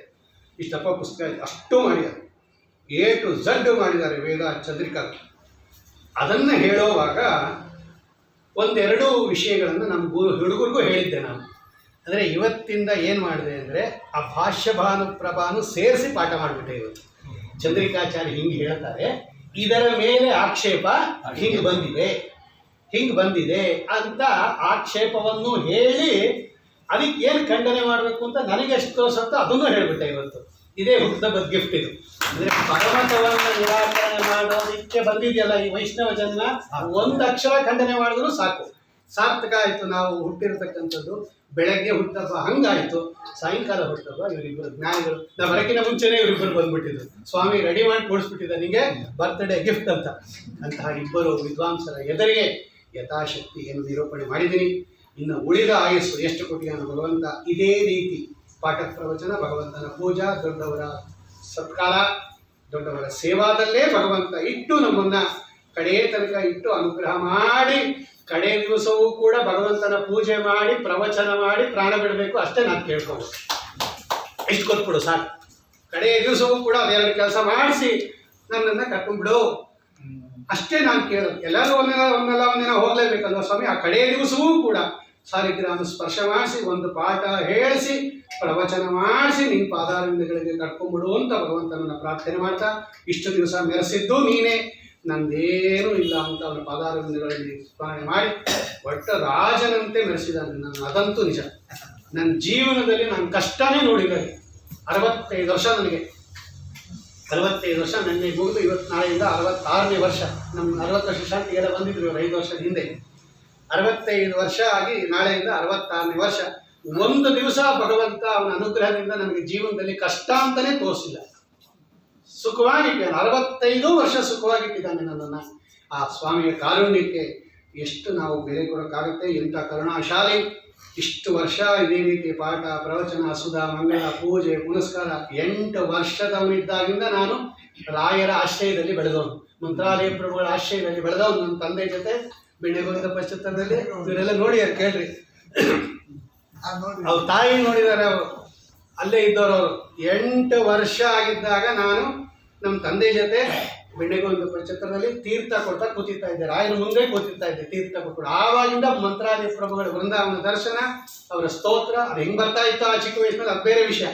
ಆವಾಗಿಂದ ಹಂಗೆ ಬೆಳೆದವನು. ಇವತ್ತು 65ನೇ ವರ್ಷದಲ್ಲೂ ಹಂಗೇ ನಾವು ರಾಯರ ಹತ್ರನೇ ಇಟ್ಟಿದ್ದಾನೆ ನನ್ನನ್ನು. ಪರಿಮಳ ಪ್ರಸಾದ ತಿಂತಾ ಇರ್ತಕ್ಕಂಥ ನನಗೆ ಪರಿಮಳ ಗ್ರಂಥ ಹೇಳುವಂಥ ಮೇಲೆ ಎತ್ತು ಬಿಟ್ಟಿದ್ದಾನೆ. ಇವತ್ತು ನ್ಯಾಯಸುಧಾ ಮಂಗಳ ಮಾಡಿಸಿದ್ದಾನೆ ನನ್ನ ಕೈಲಿ. 2 ಸಲ ನ್ಯಾಯಸುಧಾ ಪಾಠ ಹೇಳಿ ಮಂಗಳ ಮಾಡಿಸಿದ್ದೀನಿ ನಾನು ಹೋದ್ರೆ ಭಗವಂತ ಮಾಡಿಸಿದ್ದಾನೆ. ಇವತ್ತು ಚಂದ್ರಿಕಾ ಹೇಳ್ತಾ ಇದ್ದೀನಿ. ಇವತ್ತು ಚಂದ್ರಿಕಾ ಭಾಷ್ಯಭಾನು ಪ್ರಭಾದ ಒಂದು ಪಂಕ್ತಿಯನ್ನು ತಗೊಂಡು ಅದನ್ನು ಖಂಡನೆ ಮಾಡಿ ಯಥಾಶಕ್ತಿ ನಮ್ಮ ಗುರುಗಳು ಹೇಳ್ಕೊಟ್ರು, ನನ್ನ ಸ್ವಂತದಲ್ಲ. ಅಂತಹ ಗುರುಗಳನ್ನು ಭಗವಂತ ನನಗೆ ಕರುಣಿಸ್ಕೊಟ್ಟಿದ್ದಾನೆ. ಮಹಾ ಕಾರುಣ್ಯ ನಮ್ಮ ಗುರುಗಳದು. ಇವತ್ತು ನಾನೇನಾದರೂ ಬ್ರಹ್ಮಸೂತ್ರ ಹೇಳ್ತಾ ಇದ್ದೀನಿ ಅಂದರೆ ಅವ್ರ ಕಾರಣವೇ. ಅವ್ರ ತಲೆ ಮೇಲೆ ಕೈ ಇಟ್ಟು ಆಶೀರ್ವಾದ ಮಾಡಿಬಿಟ್ಟಿದ್ದಾರೆ. ನೀವು ಸ್ತೋತ್ರ ಹೇಳ್ರಿ, ದೇವ್ರ ನಾಮ ಹೇಳ್ರಿ, ಏನು ಹೇಳ್ರಿ, ನಾನು ಬ್ರಹ್ಮಸೂತ್ರ ಹೇಳ್ತೀನಿ, ಅದಕ್ಕೆ ಈಕ್ವಲ್ ಬ್ರಹ್ಮಸೂತ್ರ ಹೇಳ್ತೀನಿ. ಅಂತಹ ಅನುಗ್ರಹವನ್ನು ಸ್ವಾಮಿ ಮಾಡಿ. ಒಂದು ನಮ್ಮ ತಂದೆ ಮಾಡಿರ್ತಕ್ಕಂತಹ ರಾಯರ ಸೇವೆ 40 ವರ್ಷ ಅಖಂಡವಾಗಿ ನಮ್ಮ ತಂದೆ ರಾಯರ ಸೇವಾ ಮಾಡಿದ್ದಾರೆ. ಅದರ ಫಲ ನಮ್ಮ ತಂದೆ ಸಾಯೋವಾಗ ಕಡೇ ದಿವಸ ಅವ್ರ ಹತ್ರ ಮಲಗಿದ್ದೆ ನಾನು. ಇದ್ದಕ್ಕಿದ್ದಂತೆ ರಾತ್ರಿ ಅನ್ನ ಬೇಕು ಅಂದ್ಬಿಟ್ಟು ನಮ್ಮ ತಂದೆ ಅಲ್ಲಿ ಆಸ್ಪತ್ರೆಗೆ ಸೇರಿಸಿದ್ವಿ. ಕಡೇ ದಿವಸ ಈ ಜಯದೇವ ಇಲ್ಲೇ ಇತ್ತು, ಸಿಟಿ ಮಾರ್ಕೆಟ್ ಹತ್ರ ಇತ್ತವ. ಆಸ್ಪತ್ರೆಗೆ ಸೇರಿಸಿದ್ವಿ, ಹಾರ್ಟ್ ಪ್ರಾಬ್ಲಮ್ ಅಂತ. ಕಡೇ ದಿವಸ ಅವರು ನಿರ್ಯಾಣ ಆಗೋ ಹಿಂದಿನ ದಿನ ರಾತ್ರಿ ಮಧ್ಯರಾತ್ರಿ ಎಬ್ಬಿಸ್ಬಿಟ್ಟು ಅನ್ನ ಬೇಕು ಸೀನಣ್ಣ ಅಂತ ಕರೆಯೋರು ನನ್ನನ್ನು. ಅನ್ನ ಬೇಕು ಅಂದರು. ನಾನೇನೋ ಹಸಿವಾಗಿದೆ ಅಂದ್ಬಿಟ್ಟು ಆ ಕ್ಯಾರಿಯರಲ್ಲಿರ್ತಕ್ಕಂಥ ಅನ್ನ ಕಲಸಿ ಅವ್ರ ಬಾಯಿಗೆ ಇಟ್ಬಿಟ್ಟೆ. ಥೂ ಅಂತ ಉಗಿದ್ಬಿಟ್ರು. ಏನು ಅನ್ನ ಕೇಳಿದೆ ನಾನು, ಅನ್ನ ಬಾಯಲ್ಲಿಟ್ಟರೆ ಅನ್ನ ಉಗಿದ್ಬಿಟ್ಟೆಲ್ಲ. ನಾನು ಈ ಅನ್ನ ಕೇಳಿಲ್ಲ ಅಂದರು. ನಾ ಈ ಅನ್ನ ಅಲ್ಲ ಕೇಳಿದ್ದು ಅಂದರು. ನನಗೇನು ಗೊತ್ತಾಗಬೇಕು ಆವಾಗ ಅನ್ನ ಅಂತ ಭಗವಂತನ ಹೆಸರು. ಅನ್ನಂನ ನಿಂದ್ಯಾ ತದ್ವ್ರತಂ ಆಪೋವ ಅನ್ನಂ ಅನ್ನಾಗ್ಯೇವ ಕಲ್ವಿಮಾನಿ ಭೂತಾನಿ ಜಾಯಂತೆ ಅನ್ನೇನ ಜಾತಾನಿ ಜೀವಂತೆ ಅನ್ನಂ ಪ್ರಯಂತೆ ವಿಷಂತೀತಿ. ಅನ್ನಮಯ ಅಂತ ಭಗವಂತನ ಹೆಸರು. ಅವ್ರು ಏನು ಕೇಳಿದ್ರು ನನಗೇನು ಗೊತ್ತಿಲ್ಲ. ಅನ್ನ ಕೇಳಿದ್ರೆ ಬಾಯಿರುತ್ತೆ, ಹೋಗ್ಬಿಟ್ರು. ಆಮೇಲೆ ಎಲ್ಲ ಸರಿ ಹೋಯ್ತು. ಸ್ವಲ್ಪ ಮಲ್ಕೊಂಡು ತಿರ್ಗಾ ಎಬ್ಸಿದ್ರು. ಆಮೇಲೆ ಅವ್ರು ಹೇಳಿದ್ರು, ನಿಮಗೆ ಮಲ್ಕೊಳಕ್ಕೆ ಬಿಡ್ತಾ ಇಲ್ಲ ನಾನು, ತುಂಬ ನನ್ನಿಂದ ನಿಮಗೆ ಕಷ್ಟ ಆಗ್ತಾ ಇದೆ ಅಲ್ವಾ, ಅವಾಗ ಎಬ್ಬಿಸ್ತಾ ಇದ್ದೀನಿ ಅಂದರು. ನಾನು ಹೇಳಿದೆ, ನಾನು ನಿನ್ನ ನೋಡ್ಕೊಳ್ಳೋಕ್ಕೆ ಇಲ್ಲಿ ಮಲಗಿರೋದು, ನಿದ್ದೆ ಮಾಡೋಕ್ಕಲ್ಲ. ಎಷ್ಟು ಸಲನಾದರೂ ಎಬ್ಸು, ನಾನು ನಿನ್ನನ್ನು ಏನು ಬೇಕೋ ಕೇಳ್ತೀನಿ, ನಾನು ಇರೋದೇ ನಿನಗೋಸ್ಕರ ಅಂದೆ. ಅವರು ತಲೆ ಮೇಲೆ ಕೈ ಇಟ್ಟು ಹರಿವಾಯುಗಳು ನಿನ್ನನ್ನು ರಕ್ಷಣೆ ಮಾಡಲಿ ಅಂತ ಇಷ್ಟು ಹೇಳಿದ್ರು. ಆಮೇಲೆ ಮಾತೇ ಆಗಲಿಲ್ಲ ಇವರು. ಅಷ್ಟೇ ಮಾತಾಡಿದ್ದು. ಆಮೇಲೆ ಮಾತೇ ಆಗಲಿಲ್ಲ. ಡಾಕ್ಟ್ರನ್ನ ಕೇಳಿದ್ವಿ ಬೆಳಗ್ಗೆ, ಏನು ಕಂಡೀಷನ್ ಇವ್ರದ್ದು ಅಂತ. ಇಲ್ಲ ಬದುಕಲ್ಲಪ್ಪ ಅಂದರು. ನಾವು ಬದುಕಲ್ಲ ಅಂದರೆ ನಾವು ಆಸ್ಪತ್ರೆಗಳೆಲ್ಲ ಮನೆಗೆ ಕರ್ಕೊಂಡು ಹೋಗ್ತೀವಿ ಅಂತೇಳಿ ಡಿಸ್ಚಾರ್ಜ್ ಮಾಡಿ ಕರ್ಕೊಂಡ್ಬಂದ್ಬಿಟ್ವಿ. ರಾತ್ರಿನೇ ನಮ್ಮ ತಂದೆ ಹೊರಟೋಗ್ರು. ಆಮೇಲೆ ತಾಯಿ ಜೊತೆ ಕೂಡ ಮಾತಾಡಲಿಲ್ಲ ನಮ್ಮ ತಂದೆ. ಅದೇ ಕಡೆ ಮಾತು, ಹರಿವಾಯುಗಳು ನಿನ್ನನ್ನು ರಕ್ಷಣೆ ಮಾಡಲಿ. ನೋಡಿ, ಇವತ್ತು 66 ವರ್ಷ ಆದರೂ ಅವರೇ ಮಾಡ್ತಾರೆ, ಅವರ ಅನುಗ್ರಹ. ಆಮೇಲೆ ನಮ್ಮ ಗುರುಗಳು ಮಧುಶಾಸ್ತ್ರ ಸಂಪನ್ನ ಜಾಲಿರಾಜ ಶ್ರೀನಿವಾಸಾಚಾರ್ಯ ಶಿಷ್ಯರು, ದ್ವಾರಕಾನಾಥಾಚಾರ್ಯ. ಋಷಿಗಳು ಅಂದರೆ ಋಷಿಗಳ್ರಿ ಅವರು. ಮಾಣಿಕ್ಯ ಇದು ಯಾವುದೋ ಮಣಿಮಂಜರಿ ಮೇಲೆ ಖಂಡನ ಗ್ರಂಥ ಬಂತು, ಗೋಮಂಜರಿ ಬರೆದು. ಉಪನಿಷತ್ತುಗಳನ್ನು ಖಂಡನೆ ಮಾಡಿ ಸುಬ್ರಹ್ಮಣ್ಯ ಶಾಸ್ತ್ರಿಗಳು ಎಡಿಟ್ ಮಾಡಿ ಮಧ್ವರಾಯರು ತಪ್ಪು ಹೇಳ್ತಾರೆ, ಜಯತೀರ್ಥರು ತಪ್ಪು ಹೇಳ್ತಾರೆ, ವೇದೇಶ್ ತೀರ್ಥರು ತಪ್ಪು ಹೇಳ್ತಾರೆ, ರಘುತ್ತಮ ತೀರ್ಥರು ತಪ್ಪು ಹೇಳಿದ್ದಾರೆ ಅಂತ ಬರೆದಿದ್ದಾರೆ. ಅದನ್ನು ಖಂಡನೆ ಮಾಡಿದ್ರು ಉಪನಿಷತ್ ಅರ್ಥಮಂಜರಿ. ಮಾರ್ಗೋಲು ಮಾಡಿಸ್ಕೊಳ್ತಕ್ಕಂಥ ತಪ್ತ ಮುದ್ರಾಧಾರಣೆ ಅದು ವೇದಕ್ಕೆ ವಿರುದ್ಧ ಅಂತ ಬರೆದ್ರು. ಪಾಕಂಡಿ ಚಪೇಟಿಕ ಅಂತ ಅದಕ್ಕೆ ಬರೆದ್ರು ವಿದ್ಯುತ್ ಪ್ರಸಿದ್ಧಿ ಅಂತ.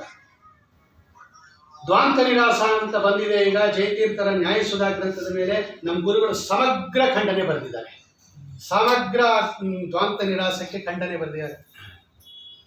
ಅವ್ರಿಗೆ ಅದೇ ತಪಸ್ಸು, ಒಂದು ಕಡೆ ಬರಲ್ಲ, ಇನ್ನೊಂದು ವಿಷಯ ಮಾತಾಡೋರು. ನೀವು ಯಾವಾಗನ ಹೋಗ್ರಿ, ಒಂದು 25 ಪುಸ್ತಕ ಹಿಂಗೆ ಹರಡ್ಕೊಂಡು ಕೂತಿರ್ತಾರೆ. ಅದರಲ್ಲಿ ಅದ್ವೈತ, ವಿಶಿಷ್ಟಾದ್ವೈತ, ನ್ಯಾಯ, ಶಾಸ್ತ್ರ, ಮೀಮಾಂಸ ಎಲ್ಲ ಇರುತ್ತೆ. ದ್ವಾಂತ ನಿರಾಸ ಅಂತಕ್ಕಂತಹ ಗ್ರಂಥ ನ್ಯಾಯಸುಧಾವನ್ನು ಖಂಡನೆ ಮಾಡಿರ್ತಕ್ಕಂತಹ ಗ್ರಂಥ. ಅದು ಯಾವಾಗ ಬಂದಿದ್ದು? 2016 ಬಂದಿರೋದು. ಈಗ 2024, 8 ವರ್ಷ ಆಯ್ತು ಅದು ಬಂದು. ಸಮಗ್ರ ಬರೆದಿದ್ದಾರೆ. ನಾನೇ ಅದನ್ನು ಎಡಿಟ್ ಮಾಡ್ತಾ ಇರೋದು, ಟೈಪ್ ಮಾಡ್ತಾ ಇರೋದು. ನಂಗೆ ಗೊತ್ತು, ಪ್ರತಿಯೊಂದು ವಿಷಯ ತಲೆಯಲ್ಲಿ ಓಡ್ತಾ ಇರ್ತಾವೆ. ಅವ್ರು ಏನು ಬರೆದಿದ್ದಾರೆ, ಇವ್ರು ಏನು ಬರೆದಿದ್ದಾರೆ. ಈಗ ಭಾಷ್ಯ ಭಾನುಪ್ರಭಾನು ತಗೋತಾರೆ ನೆಕ್ಸ್ಟ್. ಈಗ ನಾ ಹೇಳಿದ್ನಲ್ಲ ಚಂದ್ರಿಕಾ ಖಂಡನ, ಅದಲ್ಲದೆ ತತ್ವಮಾರ್ತಾಂಡ ಅಂತ ಒಂದು ಗ್ರಂಥ ಇದೆ.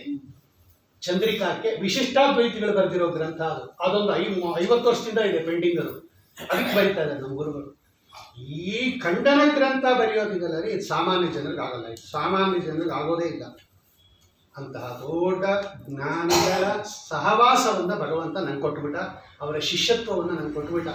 ಅವ್ರು ಯಾವಾಗ ನನಗೆ ಅನುಗ್ರಹ ಮಾಡಿಬಿಟ್ರೋ ಅವತ್ತಿಂದ ನೋಡ್ರಿ ಸೂತ್ರಗಳು ಎಲ್ಲ ಪುಂಖಾನುಪುಂಖವಾಗಿ ನನ್ನ ಬಾಯಲ್ಲಿ ಬರೋಕ್ಕೆ ಶುರು ಆಯಿತು. ಒಂದು ನಮ್ಮ ತಂದೆ ಮಾಡಿರ್ತಕ್ಕಂಥ ಆಶೀರ್ವಾದ, ಒಂದು ನಮ್ಮ ಗುರುಗಳು ಮಾಡಿರ್ತಕ್ಕಂತಹ ಅನುಗ್ರಹ. ಇದರ ಮಧ್ಯದಲ್ಲಿ ನಾನು ತುಮಕೂರಲ್ಲಿದ್ದಾಗ ಇವರು ಪುಷ್ಕರಾಚಾರ್ಯರು ಅಲ್ಲೇ ಇದ್ದರು, ವಿಜಯ ತೀರ್ಥರು ಅವ್ರು ಅಲ್ಲಿದ್ದರು. ಆವಾಗ ಬಂದಿದ್ರು ಅವರು. ನಾವು ಚಿಕ್ಕವರಾಗಿದ್ದಾಗ ನಮ್ಮನ್ನು ಚೆನ್ನಾಗಿ ತಿದ್ದುಬಿಟ್ಟರು. ಕೆಟ್ಟ ಮಾರ್ಗಕ್ಕೆ ಹೋಗುವ ವಯಸ್ಸದು. ಅಂತಹ ಸಂದರ್ಭದಲ್ಲಿ ನಮ್ಮನ್ನು ಕೂಡಿಸ್ಕೊಂಡು ಈ ಸನ್ಮಾರ್ಗದಲ್ಲಿ ನಮ್ಮನ್ನು ಪ್ರೇರಣೆ ಮಾಡಿಬಿಟ್ರು. ಏನು ಸುಂದರವಾಗಿರ್ತಕ್ಕಂಥ, ಅವ್ರು ಹೇಳೋದು ಕಠೋರ ಆಗಿರ್ಬೋದು, ಕೇಳಕ್ಕೆ ಇದಾಗಿರ್ಬೋದು, ಆದರೆ ಆ ಮಾರ್ಗ ನಮ್ಮನ್ನು ಒಳ್ಳೆ ಮಾರ್ಗದಲ್ಲಿ ಆ ಕೆಟ್ಟೋಗೋ ಸಂದರ್ಭದಲ್ಲಿ ನಮ್ಮನ್ನು ಚೆನ್ನಾಗಿ ಒಳ್ಳೆ ಮಾರ್ಗಕ್ಕೆ ಹಾಕ್ಬಿಟ್ರು. ಅವ್ರನ್ನೂ ಸ್ಮರಣೆ ಮಾಡಬೇಕು ಈ ಕಾಲಕ್ಕೆ. ಈ 3 ಜನರ ಅನುಗ್ರಹದಿಂದ ಇವತ್ತು ನಾನೇನಾದರೂ ಎತ್ಕಿಂಚಿತ್ ಏನಾದರೂ ನನಗೆ ಬಂದಿದೆ ಅಂತ ಹೇಳಿದ್ರೆ ಪರಂ ಶ್ರೀಮತ್ ಪೂರ್ಣ ಪ್ರಭು ಅರಣ್ಯ ಸರಣಿ ಪ್ರಪನ್ನ ಮಾನ್ಯಾಸ್ಮಃ ಇದ್ದಂಗೆ ಅವರ ಅನುಗ್ರಹದಿಂದ ನಾನು ಇದುವರೆಗೆ ತನಕ ಒಂದು ಚೂರು ಕಷ್ಟ ನೋಡದೆ, ಒಂದು ದಿವಸಕ್ಕೆ ನಾನು ತಿನ್ನಕ್ಕಿಲ್ಲ, ಬಟ್ಟೆ ಇಲ್ಲ, ದುಡ್ಡಿಲ್ಲ, ಕಾಸಿಲ್ಲ ಅಂತ ಎಂದೂ ಕೂಡ ಆಗಿಲ್ಲ. 65 ವರ್ಷ ಭಗವಂತ ನಾನು ಚೆನ್ನಾಗಿ ಇಟ್ಟಿದ್ದಾನೆ. ಅದಕ್ಕೆ ಭಗವಂತನಿಗೆ ಕೋಟಿ ಶತಕೋಟಿ ನಮಸ್ಕಾರಗಳನ್ನು ಅರ್ಪಿಸ್ತಾ, ಇಂತಹ ಹುಟ್ಟುಹಬ್ಬವನ್ನೇ ಪ್ರತಿ ವರ್ಷ ಮಾಡಿಸ್ತಾ ಇರೋ ಭಗವಂತ, ಇದಕ್ಕಿಂತ ಜನ್ಮ ಸಾರ್ಥಕ ಇನ್ನೇನು ಅಂತ ಹೇಳ್ತಾ ಆ ಇಬ್ಬರೂ ವಿದ್ವಾಂಸರಿಗೆ ಶಿರಸಾಷ್ಟಾಂಗ ಪ್ರಣಾಮಗಳನ್ನು ಮಾಡ್ತಾ, ಅವಕಾಶ ಇದ್ದರೆ ನಾಳೆನೂ ಮಂಗಳ ದಿವಸ ಬನ್ನಿರಿ, ನಿಮ್ಮ ಸನ್ನಿಧಾನದಲ್ಲಿ ಒಂದೆರಡು ವಿಷಯ ಅರಿಕೆ ಮಾಡೋಣ ಅಂತ ಹೇಳ್ತಾ, ಇನ್ನೊಂದು ಅವರ ಮನೆಯಲ್ಲಿ ಮಾರ್ಗಶಿರ ಮಾಸದಲ್ಲಿ ಡಿಸೆಂಬರ್ 2ರಿಂದ 8ನೇ ತಾರೀಕು ತನಕ 7 ದಿವಸ ಭಾಗವತ ಸಪ್ತಾಹ ತುಂಬ ದಿವಸದಿಂದ ಆಚಾರ್ಯ ಹೇಳ್ತಾ ಇದ್ರು. ಅವರು 12 ಸಲ ಸಮಗ್ರ ಭಾಗವತ ಪಾರಾಯಣ ಮಾಡಿದ್ದಾರೆ. ಸಮಗ್ರ 12 ದ್ವಾದಶ ಸ್ಕಂದಗಳು ಅದರ ಸಪ್ತಾಹ. ಅವರ ಮನೆಯಲ್ಲಿ ನನಗೆ ಸಪ್ತಾಹ ಹೇಳೋದು ನನ್ನ ದೊಡ್ಡ ಭಾಗ್ಯ ಅಂತ ಹೇಳ್ತಾ, ಅವ್ರ ಮನೆಯಲ್ಲೂ ಕೂಡ ಎಲ್ಲರೂ ಬಂದು ಅದನ್ನು ಶ್ರವಣ ಮಾಡ್ಕೊಂಡು ಅವ್ರ ಪರವಾಗೂ ನಾನು ಹೇಳ್ತಾ ಇದ್ದೀನಿ. ಡಿಸೆಂಬರ್ 2 ಅಂದರೆ ಮಾರ್ಗಶಿರ ಶುದ್ಧ ಪಾಠ್ಯದಿಂದ ಮಾರ್ಗಶಿರ ಶುದ್ಧ ಸಪ್ತಮಿ ತನಕ 9 ಗಂಟೆಯಿಂದ 11 ಗಂಟೆ ತನಕ ಬೆಳಗ್ಗೆ ಅವರು ಉಪವಾಸ ಕೇಳಬೇಕು, ಸಾಯಂಕಾಲ ಫಳಾರ ಮಾಡಬೇಕು ಅಂತ ಅಪೇಕ್ಷೆ ಪಟ್ಟಿದ್ದಾರೆ. ಆದ್ದರಿಂದ ಭಗವಂತ ಅದನ್ನು ನಡೆಸ್ಕೊಡ್ಲಿ. ಈ 3 ಗುಡ್ ನ್ಯೂಸು ಇವತ್ತು ಹೇಳ್ತಾ ಇದ್ದೀನಿ. ಜನ್ಮದ ದಿವಸ ಇಂತಹ ಒಂದು ಉತ್ಕೃಷ್ಟವಾಗಿರ್ತಕ್ಕಂಥ ಕಾರ್ಯವನ್ನು ಸ್ವಾಮಿ ಮಾಡಲಿ ಅಂತ ಹೇಳ್ತಾ, ನಾಳೆ ದಿವಸ ಇದರ ಈ ಒಂದು ಶ್ರುತಿಗೀತಾದ ಮಂಗಳ ಮಹೋತ್ಸವವನ್ನು ನಾಳೆ ಚಿಂತನೆ ಮಾಡಿ ಭಗವಂತನ ಪಾದಾರವಿಂದಗಳಿಗೆ ಅರ್ಪಣೆ ಮಾಡೋಣ. ಶ್ರೀಕೃಷ್ಣ ಅರ್ಪಣವಸ್ತು, ಶ್ರೀ ಮಧ್ವೇಶ ಅರ್ಪಣವಸ್ತು. ಒಂದು 2 ನಿಮಿಷ ಆಶೀರ್ವಾದ ರೂಪದಲ್ಲಿ ಒಂದೆರಡು ಮಾತಾಡಬೇಕು ಅಂತ ನಿಮ್ಮಿಬ್ಬರನ್ನ ಕೇಳ್ತಾ ಇದ್ದೀನಿ. ಈ ಹುಡುಗನಿಗೆ ಆಶೀರ್ವಾದ ಮಾಡಿಬಿಟ್ಟು ಹಿಂಗೆ ಭಗವಂತ ಅನುಗ್ರಹ ಮಾಡಿ ಒಂದು 2 ನಿಮಿಷ. ನಾಳೆ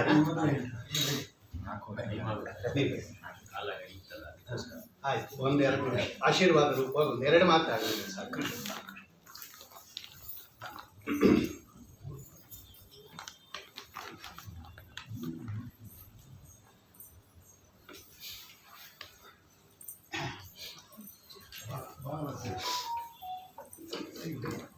ಶ್ರೀ ಗುರುಭ್ಯೋ ನಮಃ.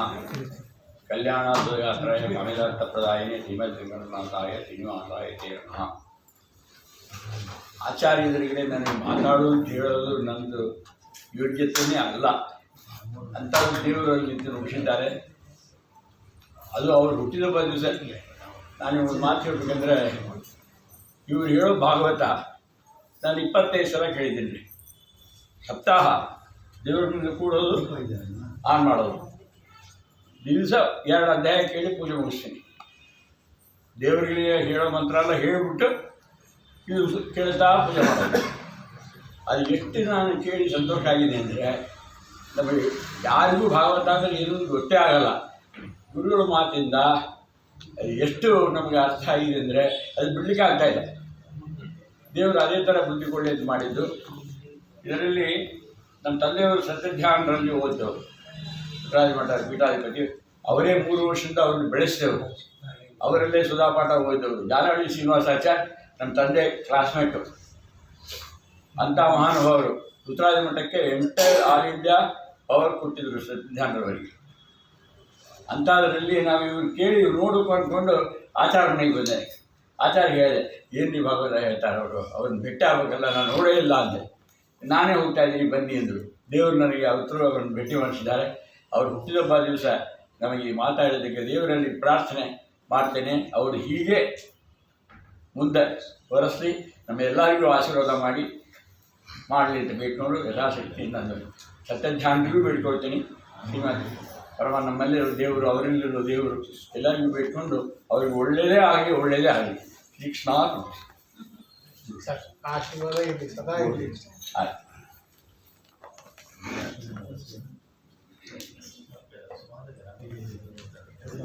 ಇವತ್ತಿನ ಉಪನ್ಯಾಸ ಒಂದು ಫಂಕ್ಷನ್ ಆಗಿ ಕನ್ವರ್ಟ್ ಆಗ್ಬಿಟ್ಟಿದೆ.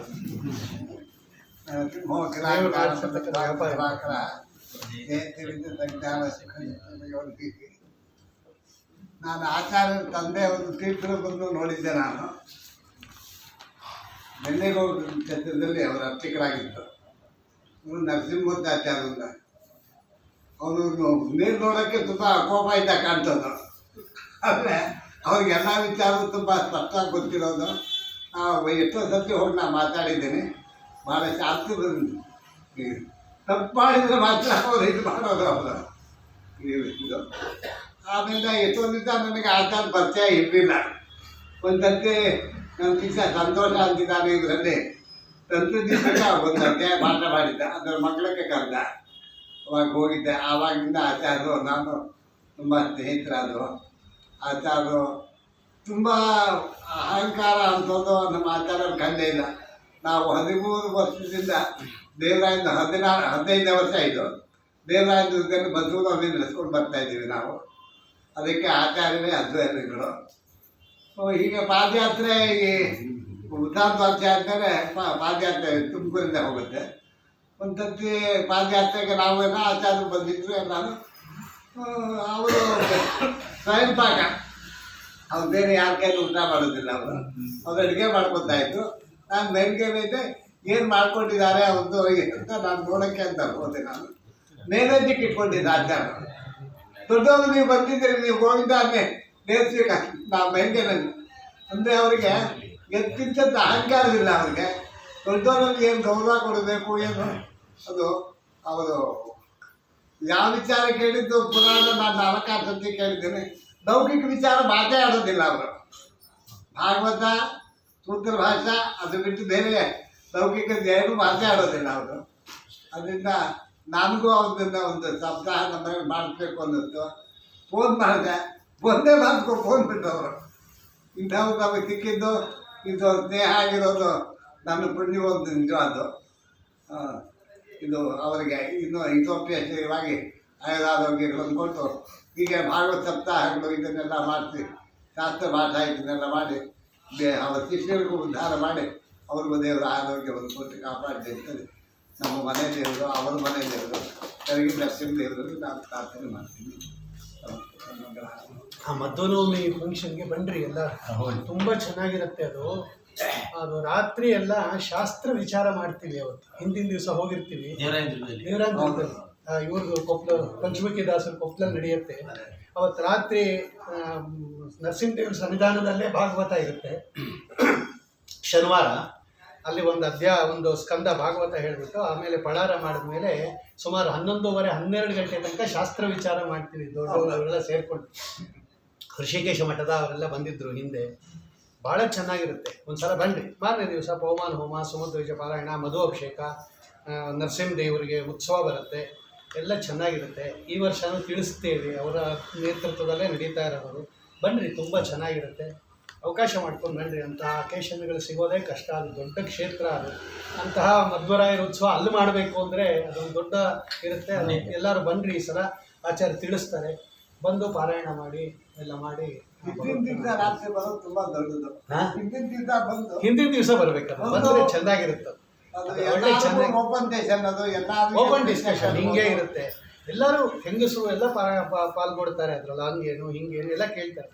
ಒಳ್ಳೆ ಸಿದ್ಧಾಂತ ಚರ್ಚೆ ವಿಮರ್ಶೆ ಎಲ್ಲ ಚೆನ್ನಾಗಿರುತ್ತೆ. ಹೆಚ್ಚೆಚ್ಚು ಜನ ಬಂದರೆ ಹೆಚ್ಚು ವಿಷಯ ಉಪಯೋಗಿಸ್ಕೋಬೋದು ಅಂತ ಆ ಕಾರ್ಯಕ್ರಮಕ್ಕೂ ಕರಿತಾ ಇದ್ದೀನಿ. ಎಲ್ಲರೂ ಬಂದರು. ಒಂದು ವರ್ಷ ಆಚಾರ ಅಂದ್ರು ನೀವೆಲ್ಲ ಯಾಕೆ ವಯಸ್ಸಾಗಿದ್ದೀರಿ ಅಂತ ಎಲ್ಲಾದ್ರೂ ಕೇಳಿದ್ರು. ಎಲ್ಲಾರು ಇದನ್ನ ಚೆನ್ನಾಗಿರುತ್ತೆ. ಅಸಲು ನಾಳೆ 4:30 ಹಾಂ ಹೇಳಿ. 4:30ಗೆ ಉಪನ್ಯಾಸ ಶುರು ಆಗುತ್ತೆ. ಮಂಗಳವಾರ ಜಯತಿ ಹರಿಯ ಚಿಂತ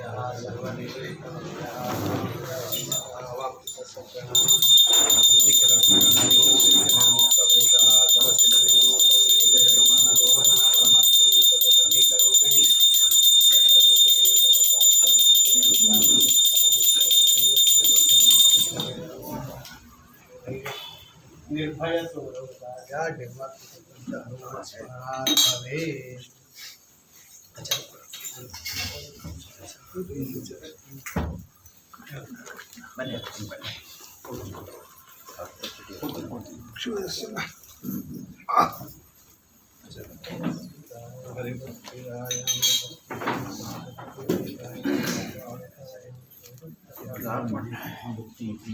ಹಾಂ ಖಂಡಿತ ಬರ್ತೀನಿ. ನಿಮ್ಮಂಥವ್ರ ಮನೆಗೆ ಕೇಳ್ಕೊಂಡು ಬರಬೇಕು, ಕರ್ಕೊಂಡು ಹೋಗೋದೇನು.